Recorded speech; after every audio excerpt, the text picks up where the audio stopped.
पहली बात तो चार्ज एक स्केलर क्वांटिटी होता है तो क्वांटिटी ना।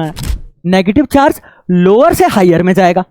नेगेटिव चार्ज फ्लोज, भाई कोई बॉडी रेस्ट पे है चाहे मोशन पे, उसका चार्ज नहीं चेंज होने वाला। 2 कूलम है तो 2 ही रहेगा, -4 कूलम है तो सोचो ऐसे इलेक्ट्रॉन को आप मिला रहे हो, बहुत सारे इलेक्ट्रॉन इकट्ठे कर दिए, इतने इलेक्ट्रॉन लग जाएंगे भाई 1 कूलम चार्ज बनाने के लिए। स्वागत है बेटा आप लोगों का आज की क्लास में। भाई आज हम क्लास 12 फिजिक्स का पहला लेक्चर स्टार्ट करने जा रहे हैं, इलेक्ट्रिक चार्जेस एंड फील्ड्स। तो बेटा इस चैनल में आपको सीजे भैया क्या क्या करवाने वाले हैं भाई, सीबीएसई का कंटेंट, ठीक है, जेई का कंटेंट और नीट का कंटेंट एक ही लेक्चर में आपको मिलेगा। यानी सारे डेरिवेशंस कवर होगा, A to Z theory cover होगा, सारे न्यूमेरिकल्स आपको बेसिक से लेके एडवांस तक मिलेगा, ठीक है। इस लेक्चर के एंड तक बने रहो, फिर आपको पता लगेगा जलवा है लेक्चर, पूरा का पूरा जलवा है, मतलब समझ आ रहा है ना। एडवांस तक के क्वेश्चन करेंगे, बहुत मजा आने वाला है, ठीक है, बहुत बढ़िया। So lecture 1 once again welcome बेटा आप लोगों का आज की क्लास में, ठीक है भाई। स्टार्ट करते हैं। अच्छा ठीक है, पता है आपको इलेक्ट्रिक चार्ज क्या होता है? अच्छा बचपन में आपने स्केल रब किया होगा अपने, है ना, हेड पे, और पीसेस ऑफ पेपर अट्रैक्ट करने की कोशिश की होगी, तो अट्रैक्ट हुआ होगा अट्रैक्ट, ठीक है। कई बार आप बैलून को अपने पीठ में रब करके दीवार में चिपकाओगे तो वो चिपक जाता है। बहुत सारे फिनोमिना है, ठीक है। आपने देखा होगा लाइटनिंग, जब थंडरस्टॉर्म आता है ना, आंधी तूफान, तो बादलों का गरजने का आवाज तो आता है, पर साथ के साथ एक लाइट भी दिखता है। ऐसा क्यों होता है? बहुत सारे फिनोमिनोन है, ठीक है, ठीक है, बहुत बढ़िया, बहुत मजा आने वाला है। ओके, क्या होता है बेटा इलेक्ट्रिक चार्ज? क्या होता है? तो इलेक्ट्रिक चार्ज एक फंडामेंटल बेसिक प्रॉपर्टी होता है किसी भी बॉडी का, किसी भी मैटर का। यानी कहीं भी अगर एक मैटर है तो उसका कुछ मास होगा। मास एक इनहेरेंट प्रॉपर्टी है, इनहेरेंट प्रॉपर्टी बोल लो या फंडामेंटल प्रॉपर्टी बोल लो, जो उसके साथ एग्जिस्ट करेगा ही करेगा। तो सिमिलर क्या है? चार्ज। अब ऐसा क्यों? क्योंकि हर एक बॉडी किससे बना है? प्रोटॉन और न्यूट्रॉन से मिलके बना है। समझ आ रहा है?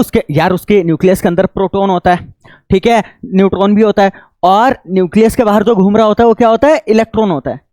समझ आ रहा है? तो एक्चुअली में क्या होता है, जब कभी भी हम रब करते हैं, है ना, फॉर एग्जाम्पल स्केल को जब हमने अपने हेड पे रब किया, ठीक है, तो यहां क्या होता है, यानी 2 बॉडीज को जब आप रब करते हो तो एक बॉडी से इलेक्ट्रॉन ट्रांसफर होके दूसरे बॉडी में चला जाता है, ठीक है। तो यहां से आता है चार्ज। यानी भैया जी मेरे पास ना एक रैंडम बॉडी है, तो मान लेते हैं इसमें 3 प्रोटॉन है। 3 क्या है बेटा? प्रोटॉन। प्रोटॉन को मैं प्लस साइन से डिनोट करूंगा, 2 मिनट। इस बॉडी में 3 प्रोटॉन है, ठीक है, और 3 इलेक्ट्रॉन भी होगा। इलेक्ट्रॉन को मैं नेगेटिव चार्ज से डिनोट कर दूंगा, ठीक है। ये आपको बेसिक फंडा पता है एटम का, जितने प्रोटॉन उतने ही इलेक्ट्रॉन। प्रोटॉन पे पॉजिटिव चार्ज होता है, इलेक्ट्रॉन पे नेगेटिव, और ओवरऑल न्यूट्रल होता है, ठीक है, ओवरऑल न्यूट्रल है। तो क्यों अभी चार्ज, देखो यार कहने का मतलब क्या है, हर एक बॉडी पे चार्ज होता है पहले से ही, तो भैया ये चार्ज है तो आप क्यों बोल रहे हो कि न्यूट्रल है? सवाल आ रहा है ना दिमाग में? आ रहा है ना दिमाग में? बेटा चार्ज है पर नेट चार्ज क्या है? 0। जितने पॉजिटिव है उतने ही क्या है? नेगेटिव। नेट चार्ज 0 है बेटा, कहने का मतलब है, यानी ओवरऑल ये न्यूट्रल है। तो ऐसा क्या होता है कि जब हम इसे रब करते हैं या 2 बॉडीज को रब करते हैं तो नेट चार्ज आ जाता है, और उसके कारण ये रिपल्शन या अट्रैक्शन जैसा फिनोमिना दिखाता है, ठीक है। अब मैं आपको बताता हूं कि देखो बेटा क्या है, ठीक है। मान लो किसी दूसरे बॉडी के साथ इसको मैंने रब किया।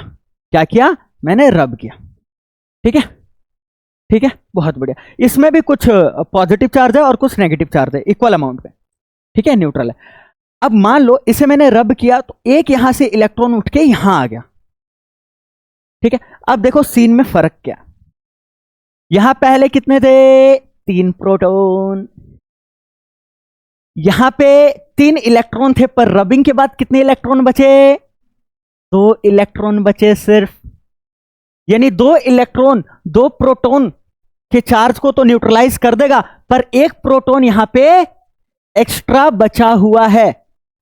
ठीक है, तो अब कहने का मतलब क्या है? कहने का मतलब मेरा ये है कि भैया इस वाले पॉजिटिव से ये वाला नेगेटिव गयो, इस वाले पॉजिटिव से ये वाला नेगेटिव गयो, पर इस प्रोटॉन को न्यूट्रलाइज करने के लिए जो इलेक्ट्रॉन था वो अब निकल लिया यहां से भाई। यानी इलेक्ट्रॉन निकल लिया, मतलब यहां पे क्या ज्यादा है? एक प्रोटॉन ज्यादा है, और इसलिए यहां पे पॉजिटिव चार्ज है बेटा। बॉडीज न्यूट्रल होती है, क्यों? क्योंकि जितने प्रोटॉन उतने ही इलेक्ट्रॉन। ठीक है, ठीक है, तो चार्जेस है पर नेट चार्ज क्या है? जीरो। नेट चार्ज कब आता है? जब या तो इलेक्ट्रॉन उस बॉडी को छोड़ के जाता है या तो एक्स्ट्रा इलेक्ट्रॉन उस बॉडी पे आता है। समझ आया?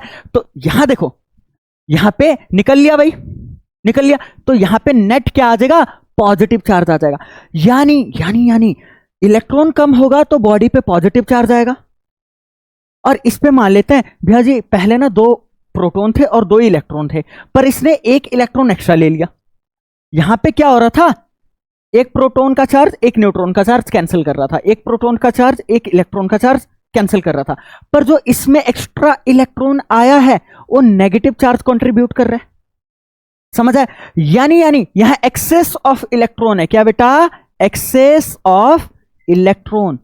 और इलेक्ट्रॉन जब कभी भी ज्यादा मात्रा में होगा तो एक्चुअली में नेगेटिव चार्ज क्रिएट करेगा उस बॉडी में। तो चार्ज का कॉन्सेप्ट कुछ नहीं है। अगर एक बॉडी में एक्सेस ऑफ इलेक्ट्रॉन है यानी वो नेगेटिवली चार्ज है, और इस बॉडी में देखो क्या है? एक इलेक्ट्रॉन निकल लिया ना, पहले 3 प्रोटॉन 3 इलेक्ट्रॉन थे पर एक इलेक्ट्रॉन चला गया, डेफिशिएंसी ऑफ इलेक्ट्रॉन है। और क्योंकि इलेक्ट्रॉन की डेफिशिएंसी है यानी इलेक्ट्रॉन कम हो गए पर प्रोटॉन तो उतने ही है। भैया मुझे बताओ प्रोटॉन क्यों नहीं जाते, इलेक्ट्रॉन ही क्यों जाते रबिंग में? भाई साहब प्रोटॉन न्यूट्रॉन के साथ न्यूक्लियस में पड़ा होता है। ठीक है, समझ आ रहा है? न्यूक्लियस से थोड़ी खोद के निकाल लोगे प्रोटॉन को तो प्रोटॉन ट्रांसफर नहीं होता भाई, इलेक्ट्रॉन ट्रांसफर होता है। यानी इलेक्ट्रॉन कम हुआ तो इसका मतलब है प्रोटॉन की मात्रा अपने आप उस बॉडी में ज्यादा हो गया।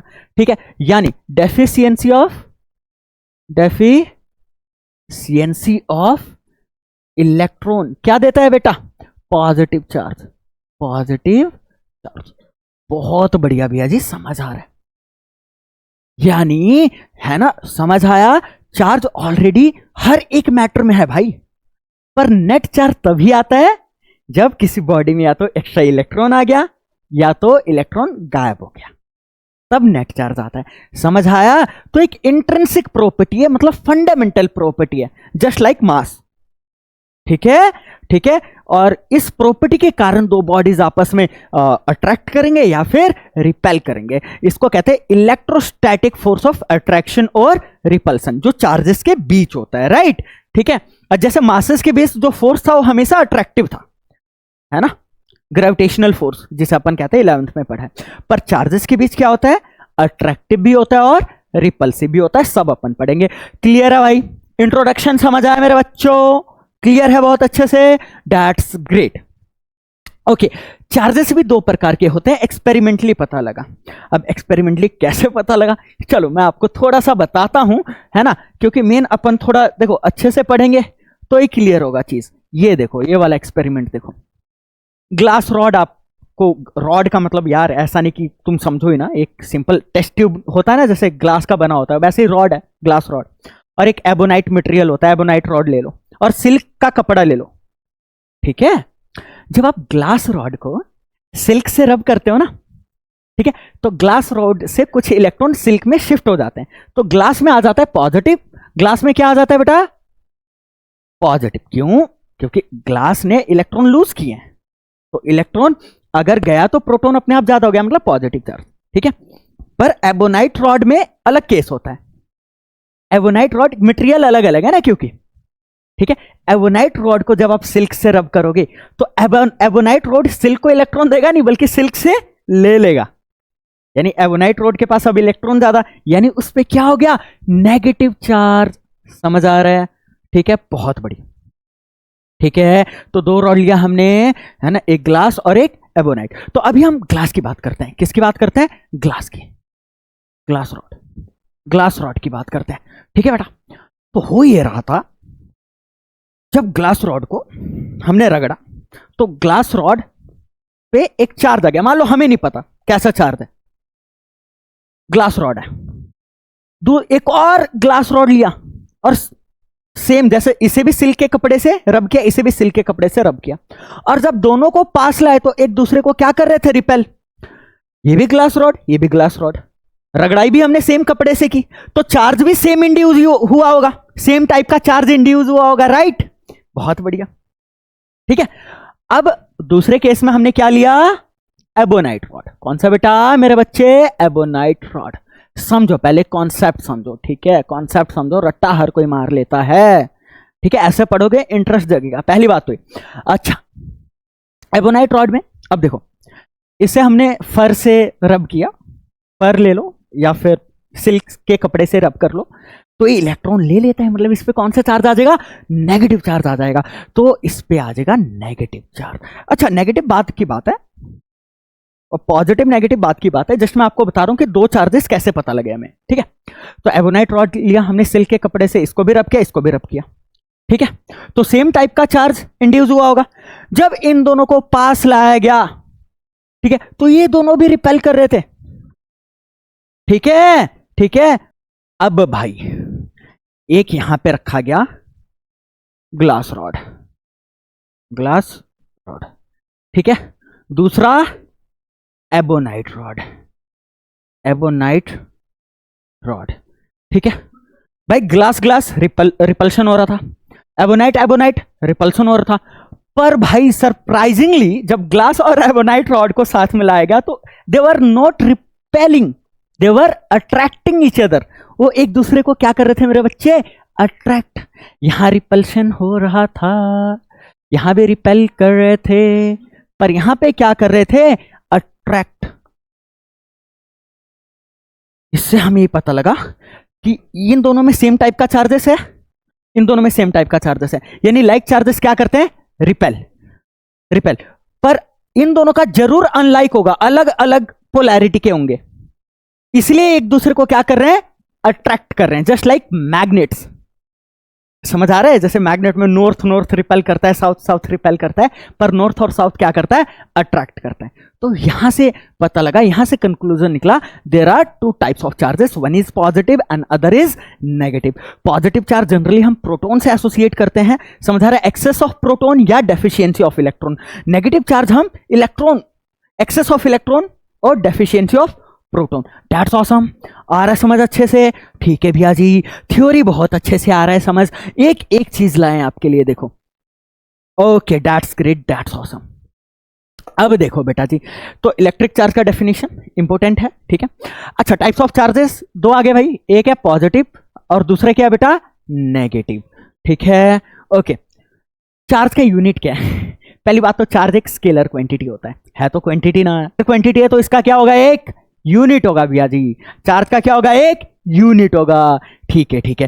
तो यूनिट क्या होता है भैया जी, इसका इसका बेटा ऐसा यूनिट होता है कूलम, जिसे कैपिटल सी से डिनोट करते हैं, समझ आया, ठीक है, साइंटिस्ट के नाम पे पड़ा हुआ है, ऐसा यूनिट क्या है, कूलम। सीजीएस यूनिट जनरली बच्चे इसको इग्नोर करते हैं, पर आपको नहीं करना, ठीक है। स्टैट कूलम होता है, ठीक है, या फ्रैंकलिन, फ्रैंकलिन को अपन एफ आर से डिनोट कर देते हैं, स्टैट कूलम को अपन स्टैट कैपिटल सी से, समझ आ रहा है मेरे बच्चे, स्टैट कूलम और फ्रैंकलिन। अब सवाल ये है किन में रिलेशन क्या है भैया, इसका ऐसा यूनिट कूलम है, सीजीएस यूनिट क्या है, फ्रैंकलिन और स्टैट कूलम, और एक और होता है, एक और सब बताया जाएगा, ईएसयू होता है बेटा, ईएसयू, इलेक्ट्रोस्टैटिक यूनिट, इलेक्ट्रोस्टैटिक यूनिट। इसका क्या मतलब है ईएसयू का, इलेक्ट्रोस्टैटिक यूनिट। तो सब एक ही थाली के चट्टे बट्टे हैं, जो स्टैट कूलम है, one stat coulomb is equal to one franklin is equal to one ESU, electrostatic unit, ठीक है। पर भैया जी इसके ऐसा यूनिट और सीजीएस यूनिट में क्या रिलेशन है, सवाल ये है, तो सवाल ये है, ठीक है भाई, हर एक सवाल का जवाब मिलेगा, ठीक है। तो नोट करने वाली बात क्या है, नोट करने वाली बात क्या है बेटा जी, ये है कि one coulomb is equal to 3 × 10⁹ stat coulomb, ठीक है, और फ्रैंकलिन और ईएसयू, समझ आ रहा है, ठीक है, बहुत बढ़िया। 3×10⁹ स्टैट कूलम। राइट मेरे बच्चे। एक प्रैक्टिकल यूनिट क्या है? Ampere hour. Ampere hour. अब मैं आपको बताता हूं बेटा, यहां पे ना एक सीन बताता हूं, इसको अपन चलो यहां पे बता देते हैं आपको। यहां पे सबको पता है कि आपने क्लास 10वीं में पढ़ा हुआ है current is equal to charge upon time. ठीक है बेटा। तो एक्चुअली में करंट फंडामेंटल क्वांटिटी है, टाइम फंडामेंटल क्वांटिटी है, चार्ज फंडामेंटल क्वांटिटी नहीं है, ये भी पता होना चाहिए। क्यों? क्योंकि चार्ज यहां से आता है बेटा, करंट इनटू टाइम से। एक डराइव्ड क्वांटिटी है, डराइव्ड क्वांटिटी है, और इसका यूनिट भी डराइव्ड यूनिट है। ठीक है। और हम सबको पता है जो करंट होता है वो किस में होता है बेटा? एम्पियर में। और टाइम किस में होता है? सेकंड में। तो can I say 1 coulomb is equal to 1 ampere second. Got it? Got it? बहुत बढ़िया। तो यहां पे 1 एम्पियर सेकेंड ना होके क्या है? 1 एम्पियर आवर है। ठीक है बेटा। अच्छा, अगर आपको यहां कूलम चाहिए था तो आप एम्पियर सेकेंड लाते ना, यानी आवर को किस में कन्वर्ट कर दो? सेकेंड में कन्वर्ट कर दो। ठीक है। तो आवर को सेकेंड में कन्वर्ट करने के लिए 60 से मल्टीप्लाई करोगे, मिनट होगा, दोबारा 60 से कर दो, क्या आ जाएगा? सेकेंड। ठीक है। तो 60 इंटू 60 3600। ठीक है। एम्पियर इंटू सेकेंड क्या आ जाएगा? कूलम। Got it? ऐसे। ठीक है। तो 1 ampere hour is equal to 3600 coulomb. Okay great. और 1 फैराडे किसके इक्वल होता है? कितने कूलम के इक्वल होता है? 96500 कूलम। ठीक है। 96,500 कूलम। समझ आ रहा है? बहुत बढ़िया, दैट्स ग्रेट। कोई डाउट है मेरे बच्चे? पूछो। यहां तक क्लियर है ना? काफी इंटरेस्टिंग है। ओके आगे चलते हैं। तो भैया चार्जेस के बारे में हमने पढ़ा, राइट? तो अब चार्जेस के प्रॉपर्टीज के बारे में पढ़ते हैं, कुछ बेसिक प्रॉपर्टीज और कुछ जो कि बहुत इंपॉर्टेंट है। पहला property, charge is a scalar quantity not a vector quantity. और कोई भी स्केलर क्वांटिटी की जब मैं बात करता हूं तो उनको एल्जेब्रिकली ऐड करते हैं। कहने का मतलब क्या है? कहने का मतलब यह है कि भैया जी ये देखो, एक बॉडी है, ठीक है ना? मैंने इसे 5 कूलम चार्ज दिया प्लस में, यहां से एक रोहित आया, उसने -2 कूलम दे दिया। ठीक है। ठीक है। सत्यम आया, उसने +1 कूलम दे दिया। तो नेट चार्ज कितना हुआ भाई? नेट चार्ज कितना हुआ? तो नेट चार्ज हुआ, इसमें एल्जेब्रिकली ऐड करोगे, सिंपल ऐड कर लोगे भैया। 5 प्लस का था, 2 माइनस का था और 1 भी प्लस का था, तो कितना आ गया? 4 कूलम, और कुछ नहीं। ठीक है। एल्जेब्रिकली एडिशन होगा। दूसरा, चार्ज क्वेंटाइज्ड होता है, बहुत इंपॉर्टेंट है। ठीक है। चार्ज क्या होता है? क्वेंटाइज्ड। ये हमने एंगुलर मोमेंटम तो पढ़ा था, एंगुलर मोमेंटम क्वेंटाइज्ड होता है, पढ़ा था ना? इलेक्ट्रॉन का एंगुलर मोमेंटम क्या होता है? क्वेंटाइज्ड होता है। केमिस्ट्री में पढ़ा होगा। पर चार्ज क्वेंटाइज्ड होता है। क्वेंटाइजेशन का मतलब होता है कि वो कुछ पर्टिकुलर वैल्यू ही ले सकता है, अनसेंट वैल्यू नहीं ले सकता। ठीक है। कुछ ये पर्टिकुलर वैल्यू ही ले सकता है। आपको पता है सबसे स्मॉलेस्ट चार्ज क्या है? जो सबसे स्मॉलेस्ट चार्ज है वो है चार्ज ऑन एन इलेक्ट्रॉन, जिसे अपन स्मॉल ई से डिनोट करते हैं बेटा। ठीक है। चार्ज ऑन एन इलेक्ट्रॉन जो कि होता है -1.6 into 10⁻⁻19 coulomb. -19 coulomb. Okay okay okay, I am sorry, 10⁻⁻19 coulomb. बहुत बढ़िया। अच्छा, चार्ज ऑन प्रोटॉन पता है कितना होता है? प्रोटॉन पे चार्ज, ठीक है, वो इलेक्ट्रॉन के ऑपोजिट होता है ना? -e के इक्वल होता है, यानी 1.6 इंटू 10⁻⁻19 कूलम। यानी भैया जी इलेक्ट्रॉन पे चार्ज क्यू ई से, इलेक्ट्रॉन पे चार्ज क्या होता है? जल्दी बताओ, इलेक्ट्रॉन पे चार्ज क्या होता है? -1.6 इंटू 10⁻⁻19 कूलम। ठीक है। प्रोटॉन पे जो चार्ज होता है वो इलेक्ट्रॉन पे चार्ज के इक्वल होता है, बट ऑपोजिट होता है। समझ आ रहा है? तो इलेक्ट्रॉन पे चार्ज -1.6 इंटू 10⁻⁻19 कूलम, प्रोटॉन पे charge +1.6 into 10⁻⁻19 coulomb. That's great, that awesome. ये सबसे स्मॉलेस्ट पॉसिबल चार्ज है, smallest possible charge, possible charge. अब मैं बोलता हूं जस्ट इससे बड़ा चार्ज क्या एग्जिस्ट करेगा, तो कई लोग सोच सकते हैं जस्ट इससे बड़ा क्या होगा मैग्नीट्यूड में 1.7, तो एक्चुअली में वो गलत है। मैं कहता हूं किसी बिल्डिंग में जा रहे हो, वो आपका फर्स्ट फ्लोर है, फर्स्ट फ्लोर के बाद अगला फ्लोर क्या आएगा, सेकंड ही आएगा। अब बोलोगे नहीं भैया 1.1 फ्लोर आएगा, नहीं नहीं 1.5 फ्लोर आएगा, 1.25 फ्लोर आएगा, नहीं, कुछ पर्टिकुलर वैल्यूज ले सकता है, या तो 1 या तो 2 या तो 3 या तो 4 ऐसे।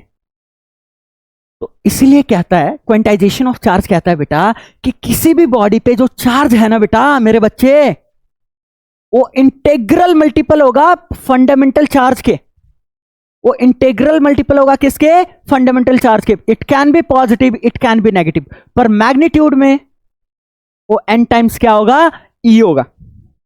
अरे कोई दिक्कत, कोई परेशानी नहीं। यानी किसी बॉडी में जस्ट अगला चार्ज क्या पॉसिबल है। अच्छा n आपको पता है ना, n इंटीजर, इसका मतलब क्या है, n क्या क्या वैल्यू ले सकता है, 0 1 2 3 एंड सो ऑन। 0 ले सकता है, जो अनचार्ज बॉडी होगा उसका 0 आ जाएगा। 1 डालोगे तो प्लस माइनस 1 इंटू ई, यानी 1.6 इंटू 10⁻⁻19 कूलम। ठीक है, 2 डालोगे तो 2 इंटू ई, तो जस्ट इसका अगला क्या होगा बताओ मुझे, जस्ट इसका अगला चार्ज क्या पॉसिबल है, जस्ट इसका अगला चार्ज है 2e, चाहे प्लस हो चाहे माइनस हो। ठीक है, प्लस माइनस 2e मतलब plus minus 2 into 1.6 into 10⁻⁻19 coulomb.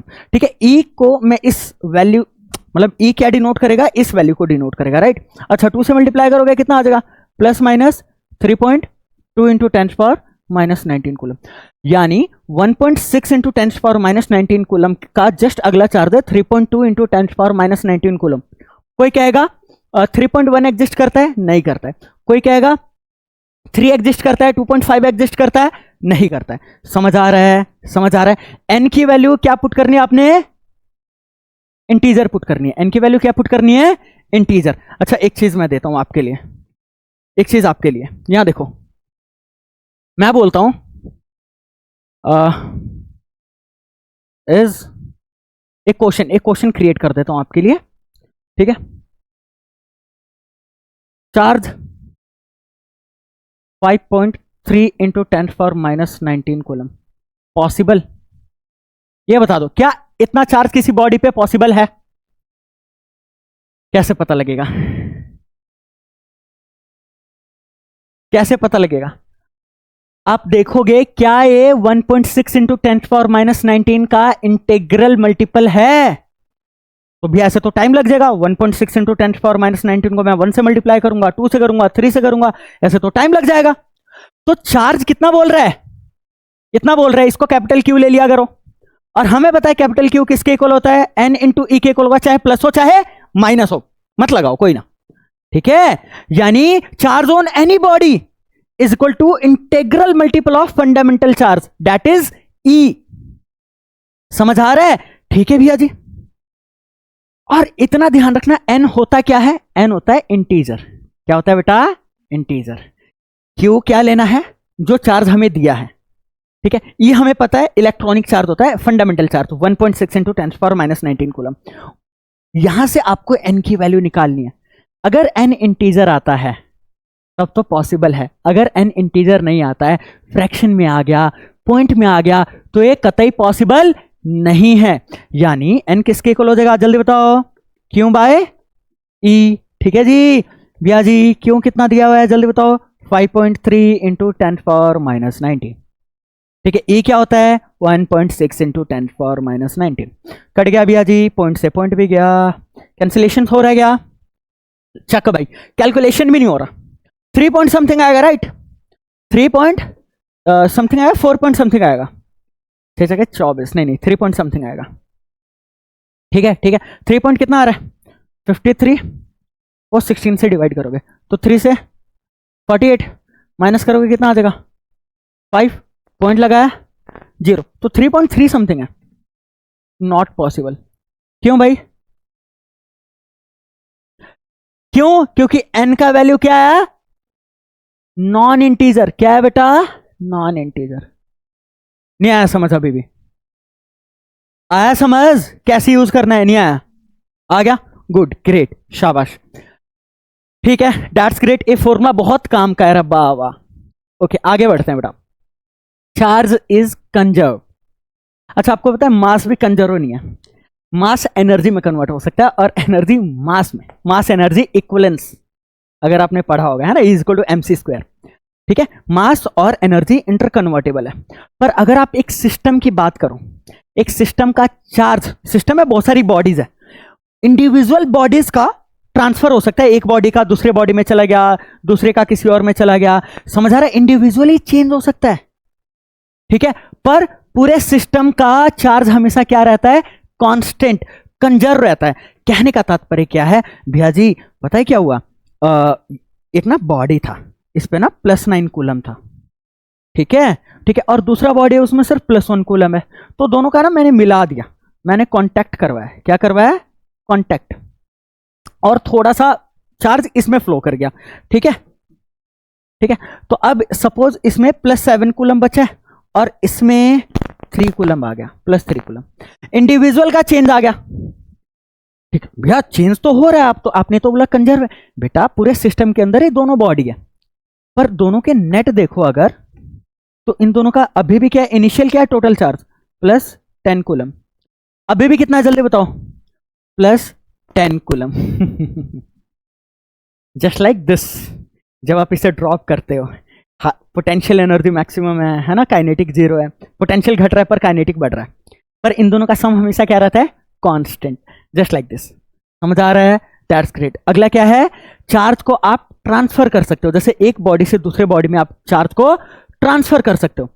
Charge flow करता है बेटा, पॉजिटिव चार्ज हमेशा फ्लो करेगा हायर पोटेंशियल से लोअर। अब ये पोटेंशियल क्या होता है अगले चैप्टर में बहुत अच्छे से क्लियर होगा। मैं पोटेंशियल जैसा ना ग्रेविटेशनल पोटेंशियल होता है, क्या होता है, ग्रेविटेशनल पोटेंशियल। ठीक है, जैसे यहां पे पोटेंशियल ज्यादा है और यहां पोटेंशियल क्या है, कम। यार ग्रेविटी समझ आ रहा है, तो हाइट पे पोटेंशियल ज्यादा होता है ना, यहां पे पोटेंशियल ज्यादा है, यहां पे क्या है, कम। तो जैसे ये बॉडी हमेशा हायर पोटेंशियल से लोअर पोटेंशियल पे अपने आप जाता है। ठीक है ठीक है, तो जहां पॉजिटिव चार्ज होता है ज्यादा, उसका पोटेंशियल हम हायर लेते हैं, और जहां पॉजिटिव चार्ज कम होता है या नेगेटिव चार्ज होता है उसका हम पोटेंशियल लो लेते हैं, लोअर। सब पढ़ेंगे अगले चैप्टर में। तो चार्ज भी फ्लो करता है हायर पोटेंशियल से लोअर पोटेंशियल में। ठीक है, इतना ध्यान रखना। ओके, वैसे मैं मुझे लिखवाना चाहिए, लिखा है नहीं लिखा इधर,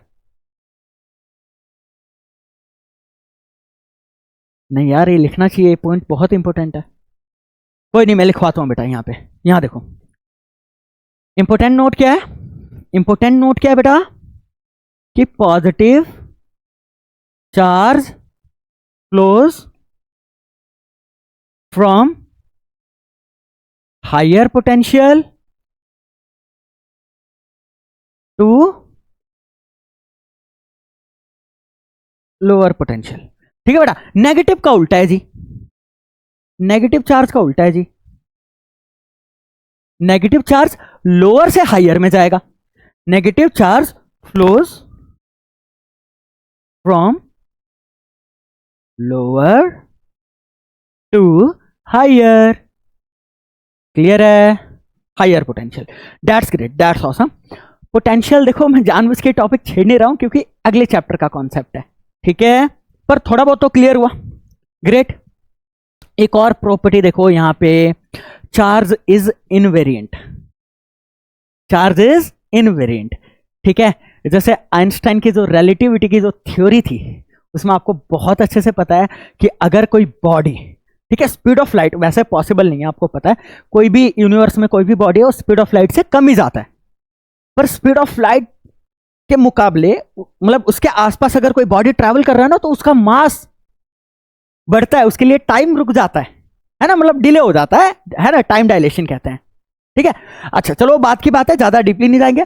मतलब कोई बॉडी अगर मोशन कर रहा होता है तो उसका मास बढ़ रहा होता है, उसका मास क्या हो रहा होता है, बढ़ रहा होता है। चार्ज के केस में ऐसा नहीं है भाई, कोई बॉडी रेस्ट पे है चाहे मोशन पे, उसका चार्ज नहीं चेंज होने वाला, 2 कूलम है तो 2 ही रहेगा, -4 कूलम है तो -4 ही रहेगा। Got it? So charge is invariant, charge is invariant, जो वेरी नहीं करता। ओके, अगला बेटा, charge is always associated with मास, ये इंपॉर्टेंट है भाई भैया। जहां जहां मैटर है, जहां जहां मैटर है उसी में इलेक्ट्रॉन प्रोटॉन हो सकते हैं।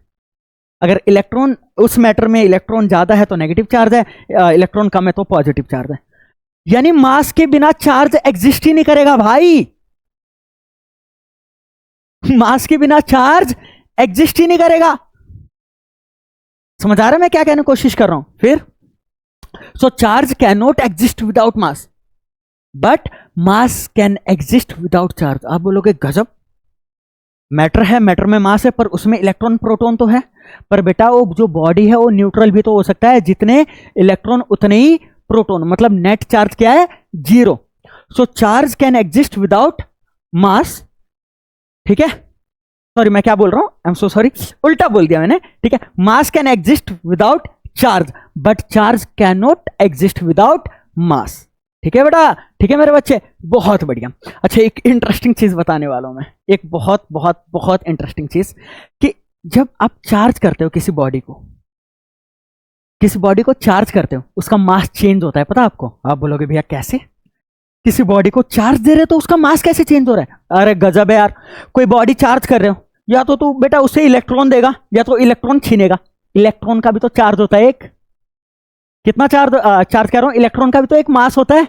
कितना मास होता है? 9.1 इंटू 10⁻³ kg।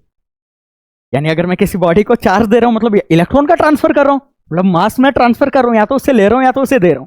समझ आया? तो कहने का तात्पर्य क्या है कि चार्जिंग के दौरान the mass of body change होता है। छोटे छोटे पॉइंट इंपॉर्टेंट है। When body is given positive charge, its mass decreases. Reason भैया, किसी बॉडी पे पॉजिटिव चार्ज तब आता है ना जब इलेक्ट्रॉन वहां से हटता है, और इलेक्ट्रॉन रिमूव हुआ है मतलब इलेक्ट्रॉन का मास चला गया ना भाई, तो उसका मास घटेगा। ठीक है, और अगर कोई बॉडी को आप नेगेटिव चार्ज दे रहे हो, मतलब इलेक्ट्रॉन ऐड कर रहे हो, तो इलेक्ट्रॉन का मास तो ऐड ही कर रहे हो, तो उसका मास इंक्रीज करेगा। अरे कोई दिक्कत, कोई परेशानी नहीं। That's great, that's awesome. ठीक है, अच्छा अट्रैक्शन रिपल्शन है। ठीक है, उसके बाद क्वेश्चन है, एक और चीज मैंने बताना था, एक और प्रॉपर्टी अच्छी सी। Charge is always associated with mass, the mass, हाँ यही था, हाँ यही है फिलहाल।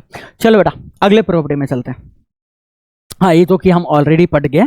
ठीक है बेटा, कि जो लाइक चार्जेस है वो हमेशा रिपेल करते हैं। कहने का मतलब क्या है भैया जी, ये भी पॉजिटिव ये पॉजिटिव, तो ये अट्रैक्ट नहीं करेंगे रब्बा भाई, क्या करेंगे? रिपेल। ये नेगेटिव ये नेगेटिव, तो ये भी क्या करेंगे? रिपेल करेंगे किसी एक फोर्स से। पर ये नेगेटिव है और ये क्या है? पॉजिटिव है। अनलाइक चार्जेस ये हमेशा क्या करेंगे? अट्रैक्ट करेंगे। ठीक है, दैट्स ग्रेट, ऑसम। आगे बढ़ते हैं, काफी बेसिक चीजें हैं। अब देखो, ये एमसीक्यू फॉर्मेट में भी एक क्वेश्चन आता है। ठीक है, बेसिक, बहुत बेसिक स्तर पे मैं बात कर रहा हूँ, जेई के स्तर पे तो बात नहीं कर रहा हूँ। अच्छा देखो, क्वेश्चंस करेंगे, अभी चैप्टर स्टार्ट हो रहा है जस्ट। ठीक है, अभी आप बेसिक नॉलेज डेवलप कर रहे हो। भाई मैं बोल रहा हूँ ना, बहुत आसान क्वेश्चन से लेके बहुत अच्छे क्वेश्चन तक जाएंगे अपन। ठीक है, किसी भी क्वेश्चन में दिक्कत नहीं आने देंगे। पहला क्वेश्चन है, how many electrons are there in 1 coulomb of negative charge? अच्छा मुझे एक बात बताओ, एक इलेक्ट्रॉन कितना नेगेटिव चार्ज कंट्रीब्यूट करता है? 1.6, मतलब एक इलेक्ट्रॉन है भाई, वो कितना चार्ज कंट्रीब्यूट करता है जल्दी बताओ? -1.6 इंटू 10⁻19 कूलम। ठीक है भाई, ये भी ठीक है। सोचो ऐसे इलेक्ट्रॉन को आप मिला रहे हो, बहुत सारे इलेक्ट्रॉन इकट्ठे कर दिए, तो सबका चार्ज कंट्रीब्यूट हो जाएगा, सबका नेगेटिव चार्ज आएगा, तो नेगेटिव नेगेटिव ऐड ही होगा। समझ आ रहा है? तो ऐसे मिल मिल के एक टाइम आएगा जब ये ओवरऑल -1 कूलम बना देंगे। तो ऐसे कितने इलेक्ट्रॉन लगेंगे -1 कूलम बनाने में? क्वेश्चन ये है। ठीक है, अच्छा एक चीज है, क्यों इज इक्वल टू क्या होता है बेटा? एन। साफ सिंपल बात। ठीक है, ठीक है, हमें कितना, अच्छा मुझे बात बताओ, हमें कितना चार्ज बनाना है? हमें 1 कूलम बनाना है। मैं साइन को इग्नोर कर रहा हूं, हमें कितना चार्ज बनाना है? 1 कूलम। ठीक है, ठीक है, एक इलेक्ट्रॉन का चार्ज 1.6 इंटू 10⁻19 कूलम। ठीक है, और ऐसे n इलेक्ट्रॉन लगेंगे। ठीक है, तो n की वैल्यू यहां से निकाल लो। तो n किसके इक्वल हो जाएगा 1/1.6 इंटू 10⁻⁻19। बेटा ये पॉइंट हटाओगे वहां से 0, क्या आ गया 5 और क्या आ गया 8। अच्छा जी भैया जी 10⁻⁻19 ऊपर जाके 10⁻+19, पर मैं +18 लिख रहा हूं, एक 10 मैं इसे दे रहा हूं जानबूझकर, ठीक है, ताकि ये हो जाए 25 और ये क्या हो जाए बेटा 4। अब कैंसिलेशन करो 6.25 इंटू 10⁻18, इतने इलेक्ट्रॉन लग जाएंगे भाई एक कूलम चार्ज बनाने के लिए, ठीक है। 6.25 इंटू 10⁻18। यार कॉन्सेप्ट आप समझ रहे हो भैया जी। यार अब मैं तुम्हें क्या ही बताऊं, मैं कह रहा हूं कि एक बिस्किट से मैं 10 रुपए कमाता हूं, एक बिस्किट से मैं 10 रुपए कमाता हूं, कितने बिस्किट लगेंगे 100 रुपए कमाने के लिए। तो सपोज 100 रुपए कमाने के लिए टोटल यहां रखूंगा, मान लो n बिस्किट लगा और एक बिस्किट से 10 रुपए, 10 यहां के डिवाइड हो जाएगा तो मुझे 10 बिस्किट लगेगा। समझ आया, इस तरीके का कॉन्सेप्ट और कुछ नहीं है। अभी भी नहीं हुआ फील, अभी भी नहीं हुआ फील, क्यों निकाले फॉर्मूला क्यों यूज किया है। हाँ ठीक है, ग्रेट ऑसम। आगे बढ़ते हैं बेटा जी, अगला क्वेश्चन।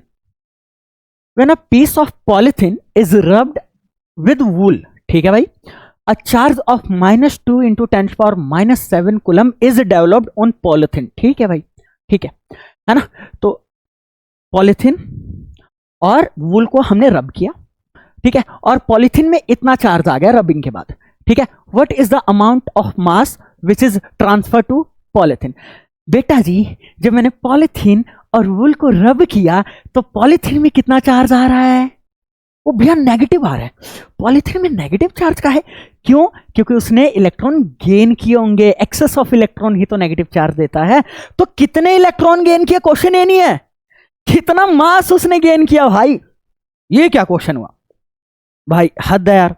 अब मैं आपको क्या बताऊं, मैं एक चीज मैं आपको बताता हूं और कुछ इंपोर्टेंट चीजें भी बतानी है अभी आपको, ठीक है, कि प्रोटॉन ड्यूटेरियम प्रोटियम ये सारी चीजें बतानी है, डोंट वरी। अच्छा पहले तो ये देखो, कुछ इलेक्ट्रॉन ट्रांसफर होंगे और एक इलेक्ट्रॉन का मास होता है कुछ, तो उतने नंबर ऑफ इलेक्ट्रॉन से अगर आप मल्टीप्लाई कर दोगे टोटल मास आ जाएगा। समझ आया, कहने का मतलब क्या है भैया जी, पहले तो आप ये देखो कि कितना इसने इलेक्ट्रॉन गेन किया, कितना इलेक्ट्रॉन गेन किया, वो कैसे पता लगेगा, Q इक्वल टू एन से भाई, ठीक है। तो n किसके इक्वल हो जाएगा Q बाय E। तो भैया जी टोटल चार्ज इसने कितना गेन कर लिया 2 इंटू 10⁻⁻7। मैं मैग्नीट्यूड पुट कर रहा हूं, ठीक है, माइनस साइन ये दिखा रहा है कि इलेक्ट्रॉन गेन हुए हैं, प्लस साइन होता है तो ये दिखाता कि इलेक्ट्रॉन लूज हुए होते हैं, राइट। अच्छा इलेक्ट्रॉनिक चार्ज कितना होता है 1.6 इंटू 10⁻⁻19, ठीक है जी। भैया जी ये पॉइंट हटा दो पहली बात तो, ठीक है, कैंसिलेशन कर दो, 4 पे कर दो, ये 5 आ जाएगा, ये क्या आ जाएगा 4, ठीक है, ओके। अच्छा ये भी कैंसिलेशन, ये भी काट दोगे तो कितना आ जाएगा 10⁻12, ओके, ऊपर जाके n क्या हो गया 5/4 इंटू 10⁻+12 इलेक्ट्रॉन, इतने इलेक्ट्रॉन है। अब देखो मैं जानबूझ के डिवाइड इनिशियली नहीं करता, फाइनल आंसर पे डिवाइड करता हूं, मैं उस पर विश्वास करता हूं, ठीक है, कोई दिक्कत वाली बातचीत नहीं है। इतने इलेक्ट्रॉन ट्रांसफर हुए भाई, ठीक है, तो रिक्वायर्ड मास या गेन इन मास है ना, वही बोला है ना, what is the amount of mass which is transfer to polythene. So therefore amount of mass, ठीक है, ट्रांसफर्ड टू पॉलीथीन, ठीक है बेटा, ठीक है मेरे बच्चे। भैया जी हमें इतना पता लग गया पॉलीथीन ने इतने इलेक्ट्रॉन क्या किए, गेन किए। तो आंसर ये क्यों नहीं है, क्योंकि एक इलेक्ट्रॉन का मास क्या है, अभी मैं ये सारी चीजें लिखवाऊंगा, ठीक है। मास ऑफ इलेक्ट्रॉन कितना होता है 9.1 इंटू 10⁻31 kg भाई, ये सारी चीजें मैं अभी लिखवा दूंगा इस क्वेश्चन के बाद, ठीक है बेटा, ठीक है, बहुत बढ़िया।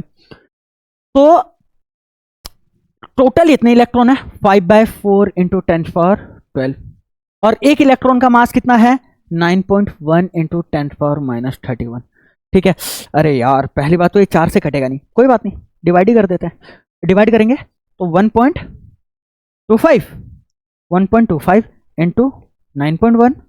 अच्छा इन दोनों को जब आप करेंगे तो कितना हो जाएगा 10⁻19, अरे हाँ या ना, बहुत बढ़िया भैया जी। इन दोनों को मल्टीप्लाई करके जल्दी बताओ आंसर कितना आ रहा है। 11.375 इंटू 10⁻⁻19 केजी में है तो केजी आएगा, और इसे स्टैंडर्ड फॉर्म में लिखना है तो है ना, तो इस पॉइंट को इधर मूव करवा दो।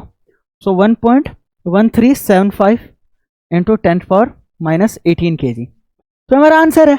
इतना आसान क्वेश्चन है। अच्छा, कुछ बेसिक चीजें, सम बेसिक्स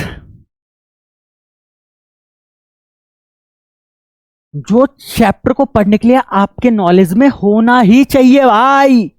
ठीक है, पहली बात कि भैया जी charge on proton P4 proton, ठीक है, E4 electron, charge on proton कितना होता है, जल्दी बताओ कितना होता है, +1.6 इंटू 10⁻⁻19 कूलम, या प्लस E के इक्वल होता है। मैं इस वैल्यू को E बोल दे रहा हूं, राइट, समझ आ रहा है।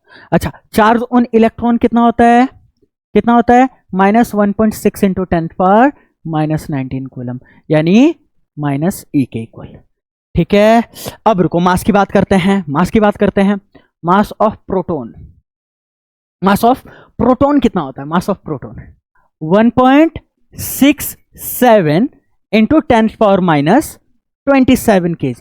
ठीक है, अच्छा, मास ऑफ इलेक्ट्रॉन कितना होता है, 9.1 इंटू 10⁻⁻31 kg। सो क्लियरली मेरे बच्चे देख सकते हो, आप देख सकते हो लगभग 10,000 गुना टाइम्स ज्यादा होता है मास of proton mass of electron से। तो प्रोटॉन भारी होता है भाई। अरे इसको 10⁻⁴ से मल्टीप्लाई कर दो ना, तो -31 और 4 मिलकर -27 बनाएगा। ठीक है, तब इस ऑर्डर में आएगा। तो लगभग 10,000 गुना ज्यादा बड़ा होता है कौन, प्रोटॉन का मास। किसका मास, प्रोटॉन का मास। ठीक है, बहुत बढ़िया। So mass of proton is greater than mass of electron. भैया एक चीज आप भूल रहे हो, ठीक है, एटम के अंदर आपने इलेक्ट्रॉन का मास बता दिया, प्रोटॉन का मास बता दिया, आपने न्यूट्रॉन का नहीं बताया। तो बड़ा जनरली जो मास ऑफ न्यूट्रॉन है ना, वो इक्वल लिया जाता है मास ऑफ प्रोटॉन के, पर ये स्लाइटली हैवी होता है, slightly heavier than proton. Neutron थोड़ा सा भारी होता है प्रोटॉन से, बट जनरली इनके मास को अपन इक्वल ले लेते हैं। ठीक है भाई, ठीक है, बहुत बढ़िया। पर रुको, मेन बात ये नहीं था, मेन बात कुछ और था। कुछ ना आपको न्यूमेरिकल्स में पूरे चैप्टर के दौरान, आने वाले कुछ चैप्टर के दौरान कुछ अल्फा पार्टिकल देखने को मिलेगा कि एक अल्फा पार्टिकल है, यहां से वहां जा रहा है, इतने वेलोसिटी से मूव कर रहा है। तो अल्फा पार्टिकल क्या चीज है, ठीक है, ड्यूटेरियम, ट्रिटियम, प्रोटियम क्या चीज है, ये सारी चीजें मैं बताऊंगा। ठीक है, अच्छा, तो बेटा जी मेरे बच्चे ये देखो, हाइड्रोजन 1,1 ये काफी बेसिक है। ठीक है, जो हाइड्रोजन एटम होता है भाई 99.98% पाया जाता है यही, ठीक है, हमारे नेचर में। तो इसे हम प्रोटियम कहते हैं। क्या कहते हैं, प्रोटियम। अरे यार ये तो एक गलत हो गया, प्रोटियम। ठीक है, ठीक है, क्या कहते हैं, प्रोटियम। प्रोटियम में क्या होता है जल्दी बताओ भाई। ये पता है ना आपको, ऊपर वाला मास नंबर दिखाता है, नीचे वाला क्या दिखाता है, एटॉमिक नंबर। ठीक है, ठीक है, एटॉमिक नंबर 1 है, तो यानी प्रोटॉन कितने हैं, 1 प्रोटॉन है। ठीक है, और इसमें एक्चुअली में न्यूट्रॉन क्या होता है, 0 न्यूट्रॉन है। ठीक है, मास नंबर क्या होता है, प्रोटॉन प्लस न्यूट्रॉन। तो प्रोटॉन 1 है, न्यूट्रॉन 0 है, तो 0 + 1 क्या, 1। तो इसका एटॉमिक नंबर भी 1 और मास नंबर भी 1। ठीक है, प्रोटियम के अंदर एक प्रोटॉन होता है और एक इलेक्ट्रॉन तो होगा ही होगा, जितने प्रोटॉन उतने इलेक्ट्रॉन, पर इसमें न्यूट्रॉन नहीं होता जी। क्या नहीं होता, न्यूट्रॉन नहीं होता। ठीक है, ठीक है, तो मुझे बताइए, ठीक है, इससे मैं एक इलेक्ट्रॉन हटा देता हूं, अब बताओ इसका चार्ज क्या होगा। अब इसका चार्ज क्या होगा, मैंने इलेक्ट्रॉन हटा दिया, प्लस का साइन मतलब एक इलेक्ट्रॉन हटा दिया, तो अब बताओ इसका चार्ज क्या होगा। तो भैया इलेक्ट्रॉन हट गया, बचा प्रोटॉन, तो चार्ज ऑफ प्रोटॉन के इक्वल ही होगा, +E के इक्वल ही होगा। अरे कोई दिक्कत, कोई परेशानी नहीं, चार्ज ऑफ प्रोटॉन के इक्वल ही होगा, बहुत बढ़िया। अच्छा, इसका मास कितना होगा, न्यूट्रॉन है नहीं, तो प्रोटॉन के मास के इक्वल ही है, सो मास ऑफ प्रोटॉन। समझ आ रहा है? ठीक है, अगली बात हम किसकी करने जा रहे हैं? अगली बात अपन ड्यूटेरियम के करने जा रहे हैं। भैया जी इसमें क्या खासियत होता है? बेटा जी मेरे बच्चे, इसका भी एटॉमिक नंबर 1 होता है पर इसका मास नंबर 2 होता है। ठीक है, यानी ये क्या है? ड्यूटेरियम। मैं क्या बोल रहा हूं जी, प्रोटॉन तो एक ही है पर इसमें न्यूट्रॉन भी एक आ जाता है। समझ आया? अब क्योंकि प्रोटॉन एक है तो इलेक्ट्रॉन भी एक ही होगा। ड्यूटेरियम ड्यू होता है simple, D you. O my God. ठीक है बेटा, इसका स्पेलिंग देख लेना थोड़ा सा आप लोग, इसका स्पेलिंग देख लेना। ठीक है, अच्छा डी यू होगा समथिंग। अच्छा ठीक है भैया, तो ठीक है, प्रोटॉन एक है न्यूट्रॉन एक है, तो अब एक ही इलेक्ट्रॉन था उसे हटा दो, मतलब ये वाला एक प्लस का साइन। समझ रहे हैं? एक प्लस का साइन। ठीक है, ठीक है, इसे ड्यूटेरियम कहा जाता है। क्या कहा जाता है? ड्यूटेरियम।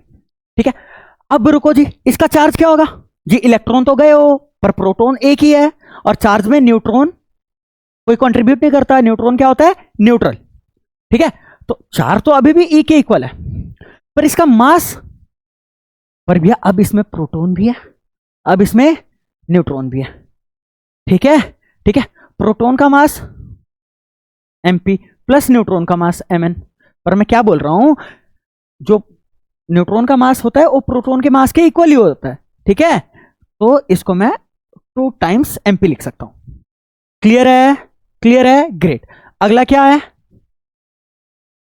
अगला है हमारा प्यारा सा ट्रिटियम। तो ट्रिटियम क्या चीज है भैया जी? ये वाला आइसोटॉप, हाइड्रोजन के ये वाला आइसोटॉप।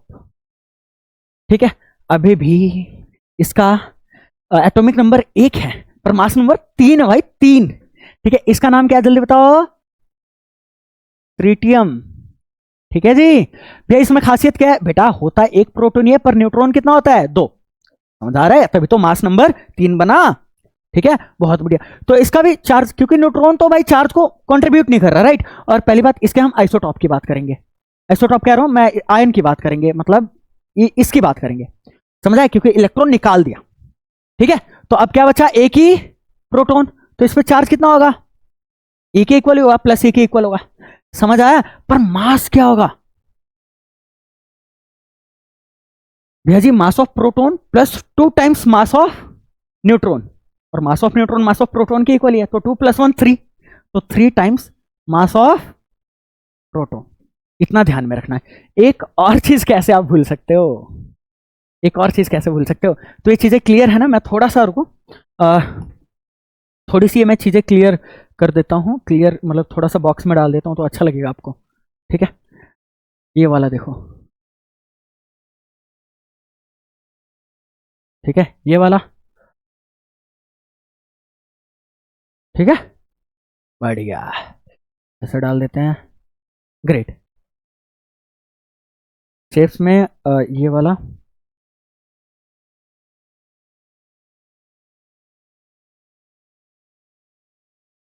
कलर तो ठीक है।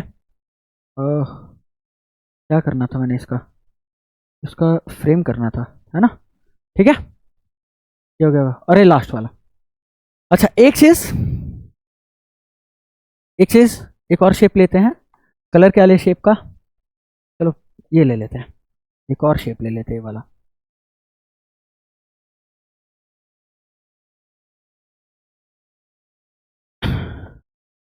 इस शेप के अंदर मोस्ट इंपोर्टेंट हम बात करने वाले हैं किसका?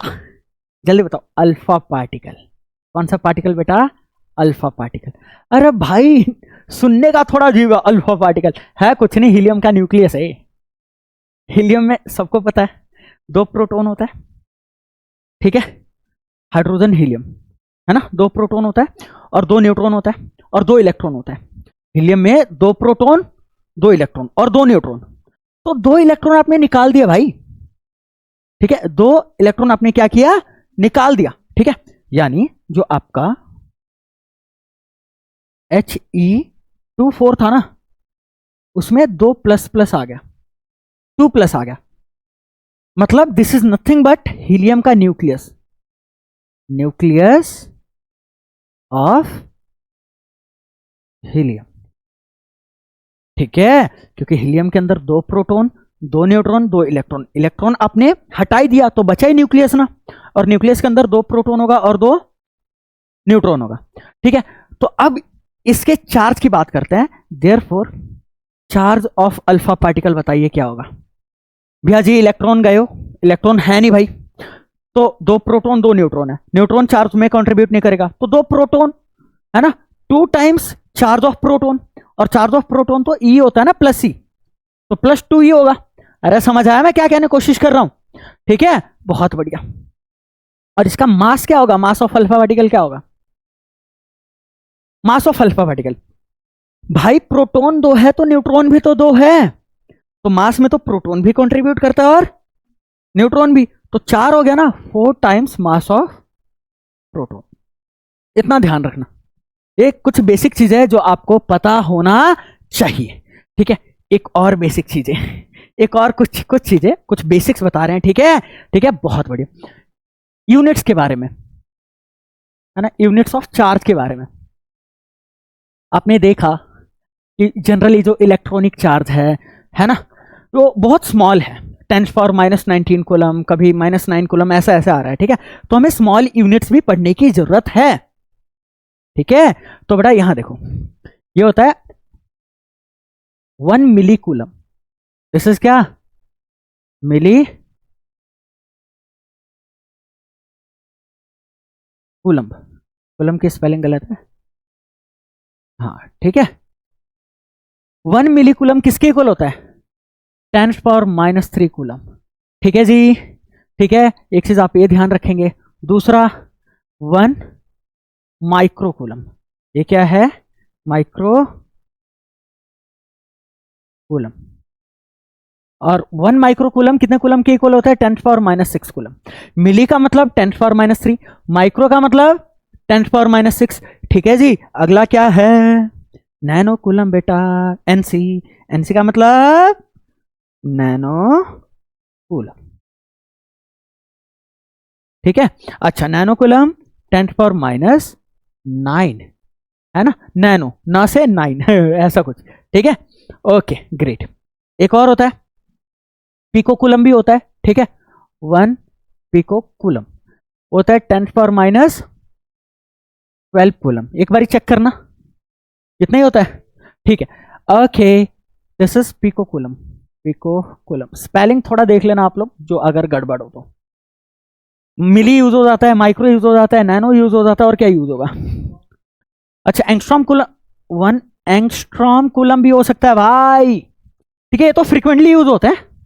ठीक है, पर ये भी लेके चलो भाई बैकअप में, ना कि 1 एंगस्ट्रॉम चार्ज आ गया, 1 एंगस्ट्रॉम कूलम चार्ज आ गया, पता ही नहीं जी। ठीक है, सबको पता है वैसे 10⁻10 के लिए यूज होता है। ठीक है, एंगस्ट्रॉम, एंगस्ट्रॉम कूलम। ठीक है, एक किसके इक्वल होता है, 10⁻10 कूलम। अगला होता है फेम्टो, भी एक यूनिट होता है बहुत ज्यादा स्मॉल में, 1 फेम्टो कूलम, 10⁻15। ठीक है, फर्मिया फेम्टो। ठीक है भैया जी, समझ आ रहा है, दैट्स ग्रेट, दैट्स ऑसम। यहां तक क्लियर है, बताओ, चले आगे बताओ, प्रिपेयर करो, ढंग से प्रिपेयर करो।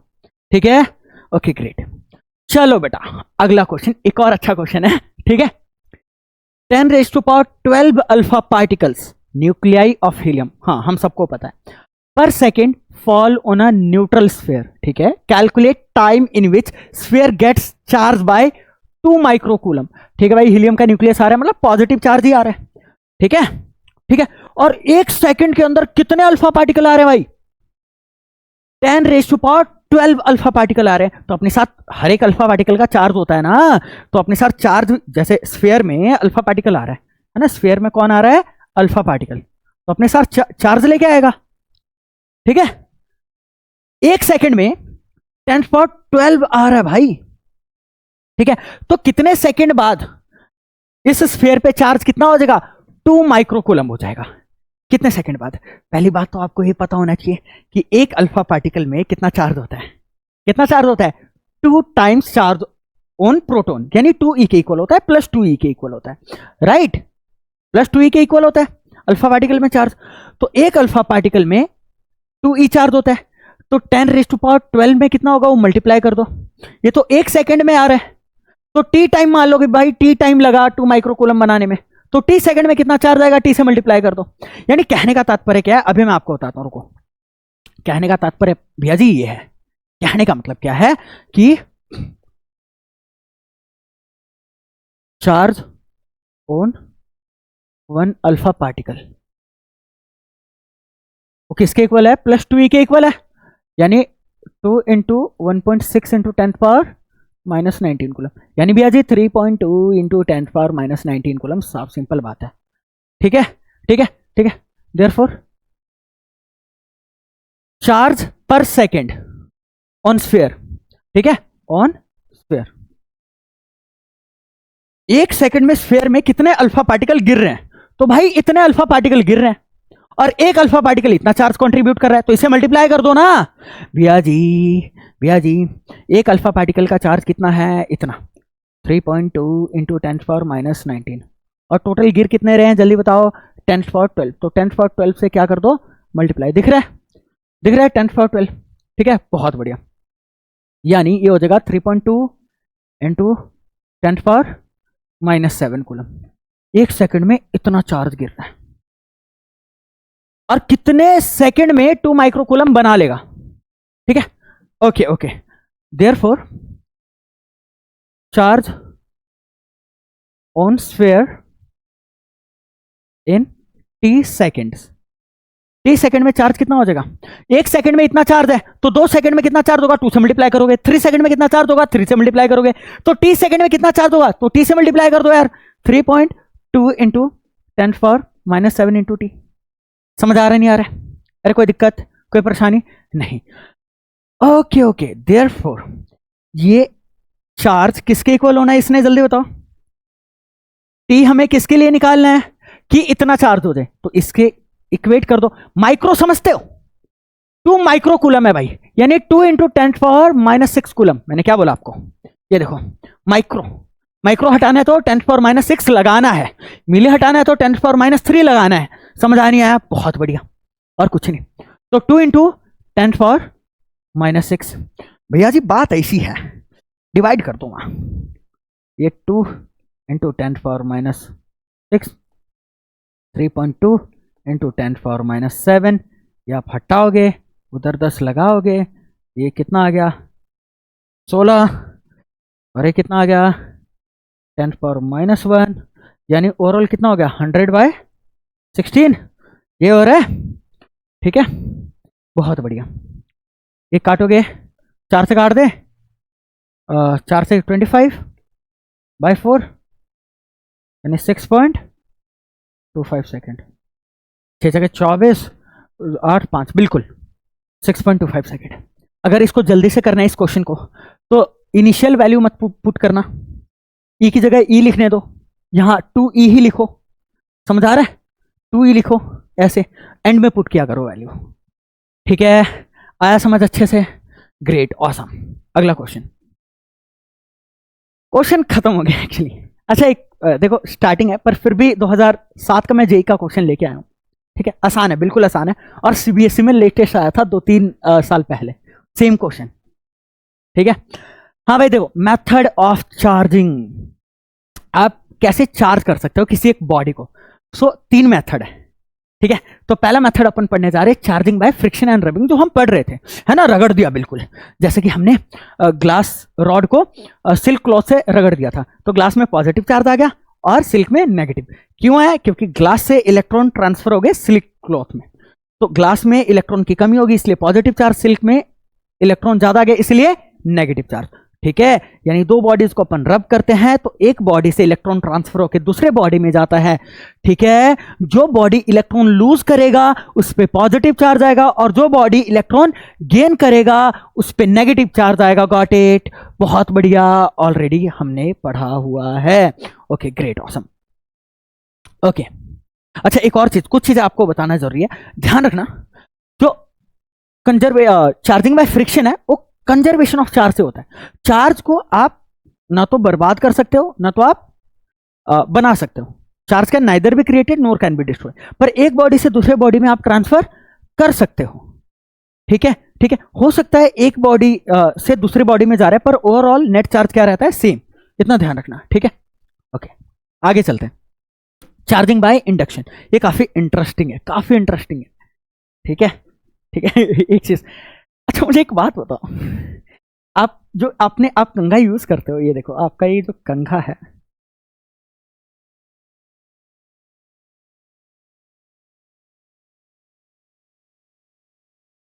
ये जो आप कंघा यूज करते हो, ठीक है, और यहाँ पीसेस ऑफ पेपर है, तो इनको ये सब क्या करता है जल्दी बताओ, अट्रैक्ट। मतलब आपने कंघे को ड्राई हेयर में रब किया और पीसेस ऑफ पेपर पे को देखा, वो अट्रैक्ट कर रहा है, पीस ऑफ पेपर को क्या कर रहा है, अट्रैक्ट।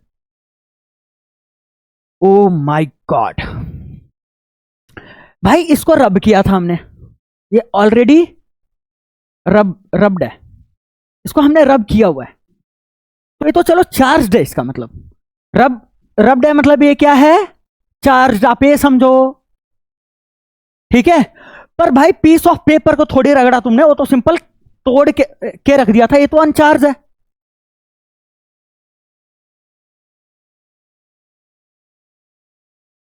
अट्रैक्शन तो चार्ज के बीच होना चाहिए, पर एक चार्ज बॉडी और एक अनचार्ज बॉडी के बीच अट्रैक्शन हो रहा है, जस्ट बिकॉज ऑफ इंडक्शन। इसके वजह से, इंडक्शन की वजह से। ये काफी इंटरेस्टिंग चीज है, मैं आपको बताता हूं।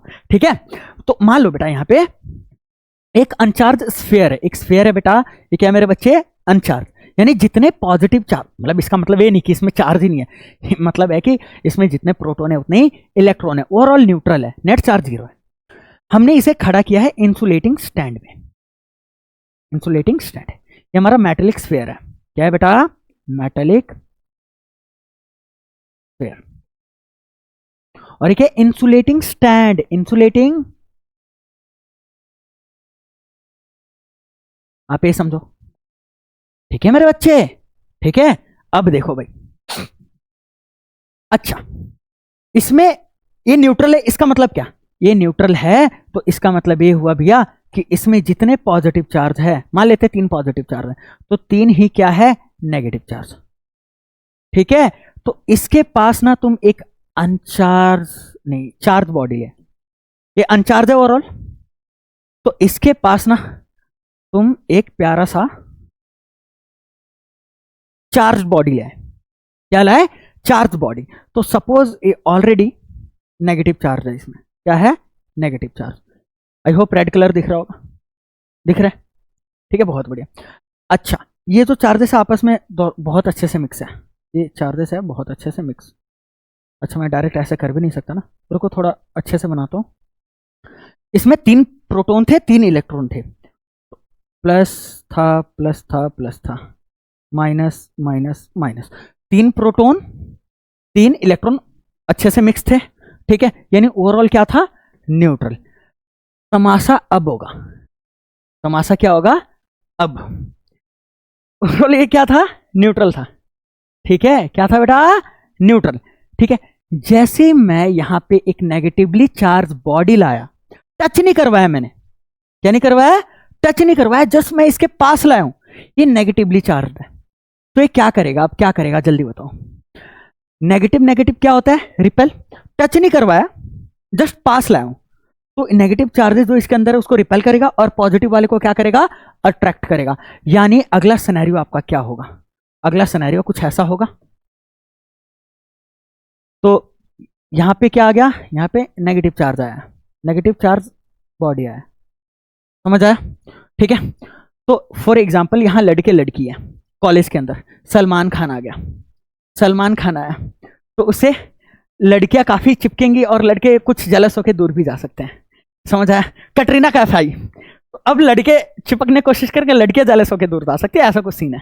ठीक है, तो यहां देखो, तो जब नेगेटिव चार्ज आया तो इसने इसके अंदर जो नेगेटिव चार्ज था उसको तो क्या कर दिया, रिपेल, पर पॉजिटिव वाले को क्या कर दिया, अट्रैक्ट। ठीक है, क्या कर दिया, अट्रैक्ट। ये इंसुलेटिंग स्टैंड है, मैं अलग अलग कलर का यूज नहीं कर रहा हूं, टाइम वेस्ट होगा।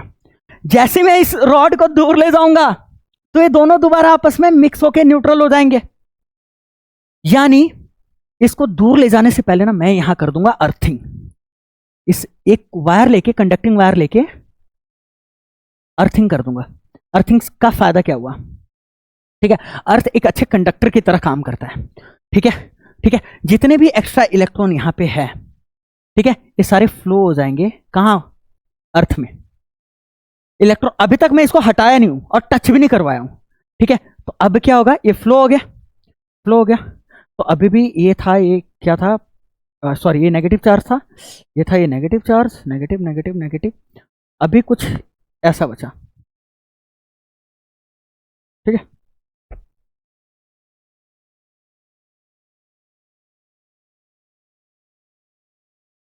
ठीक है, ठीक है बेटा, ठीक है मेरे बच्चे। इलेक्ट्रॉन कहां गए? अबे अर्थिंग से निकल लिए ना।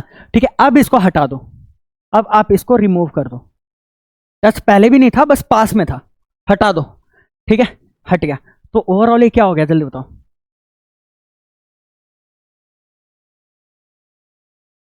ओवरऑल क्या हो गया? ये जो पॉजिटिव चार्ज जो अट्रैक्टेड थे इधर, ये तो अब निकल लिया, ये आपस में ही मिल जाएंगे।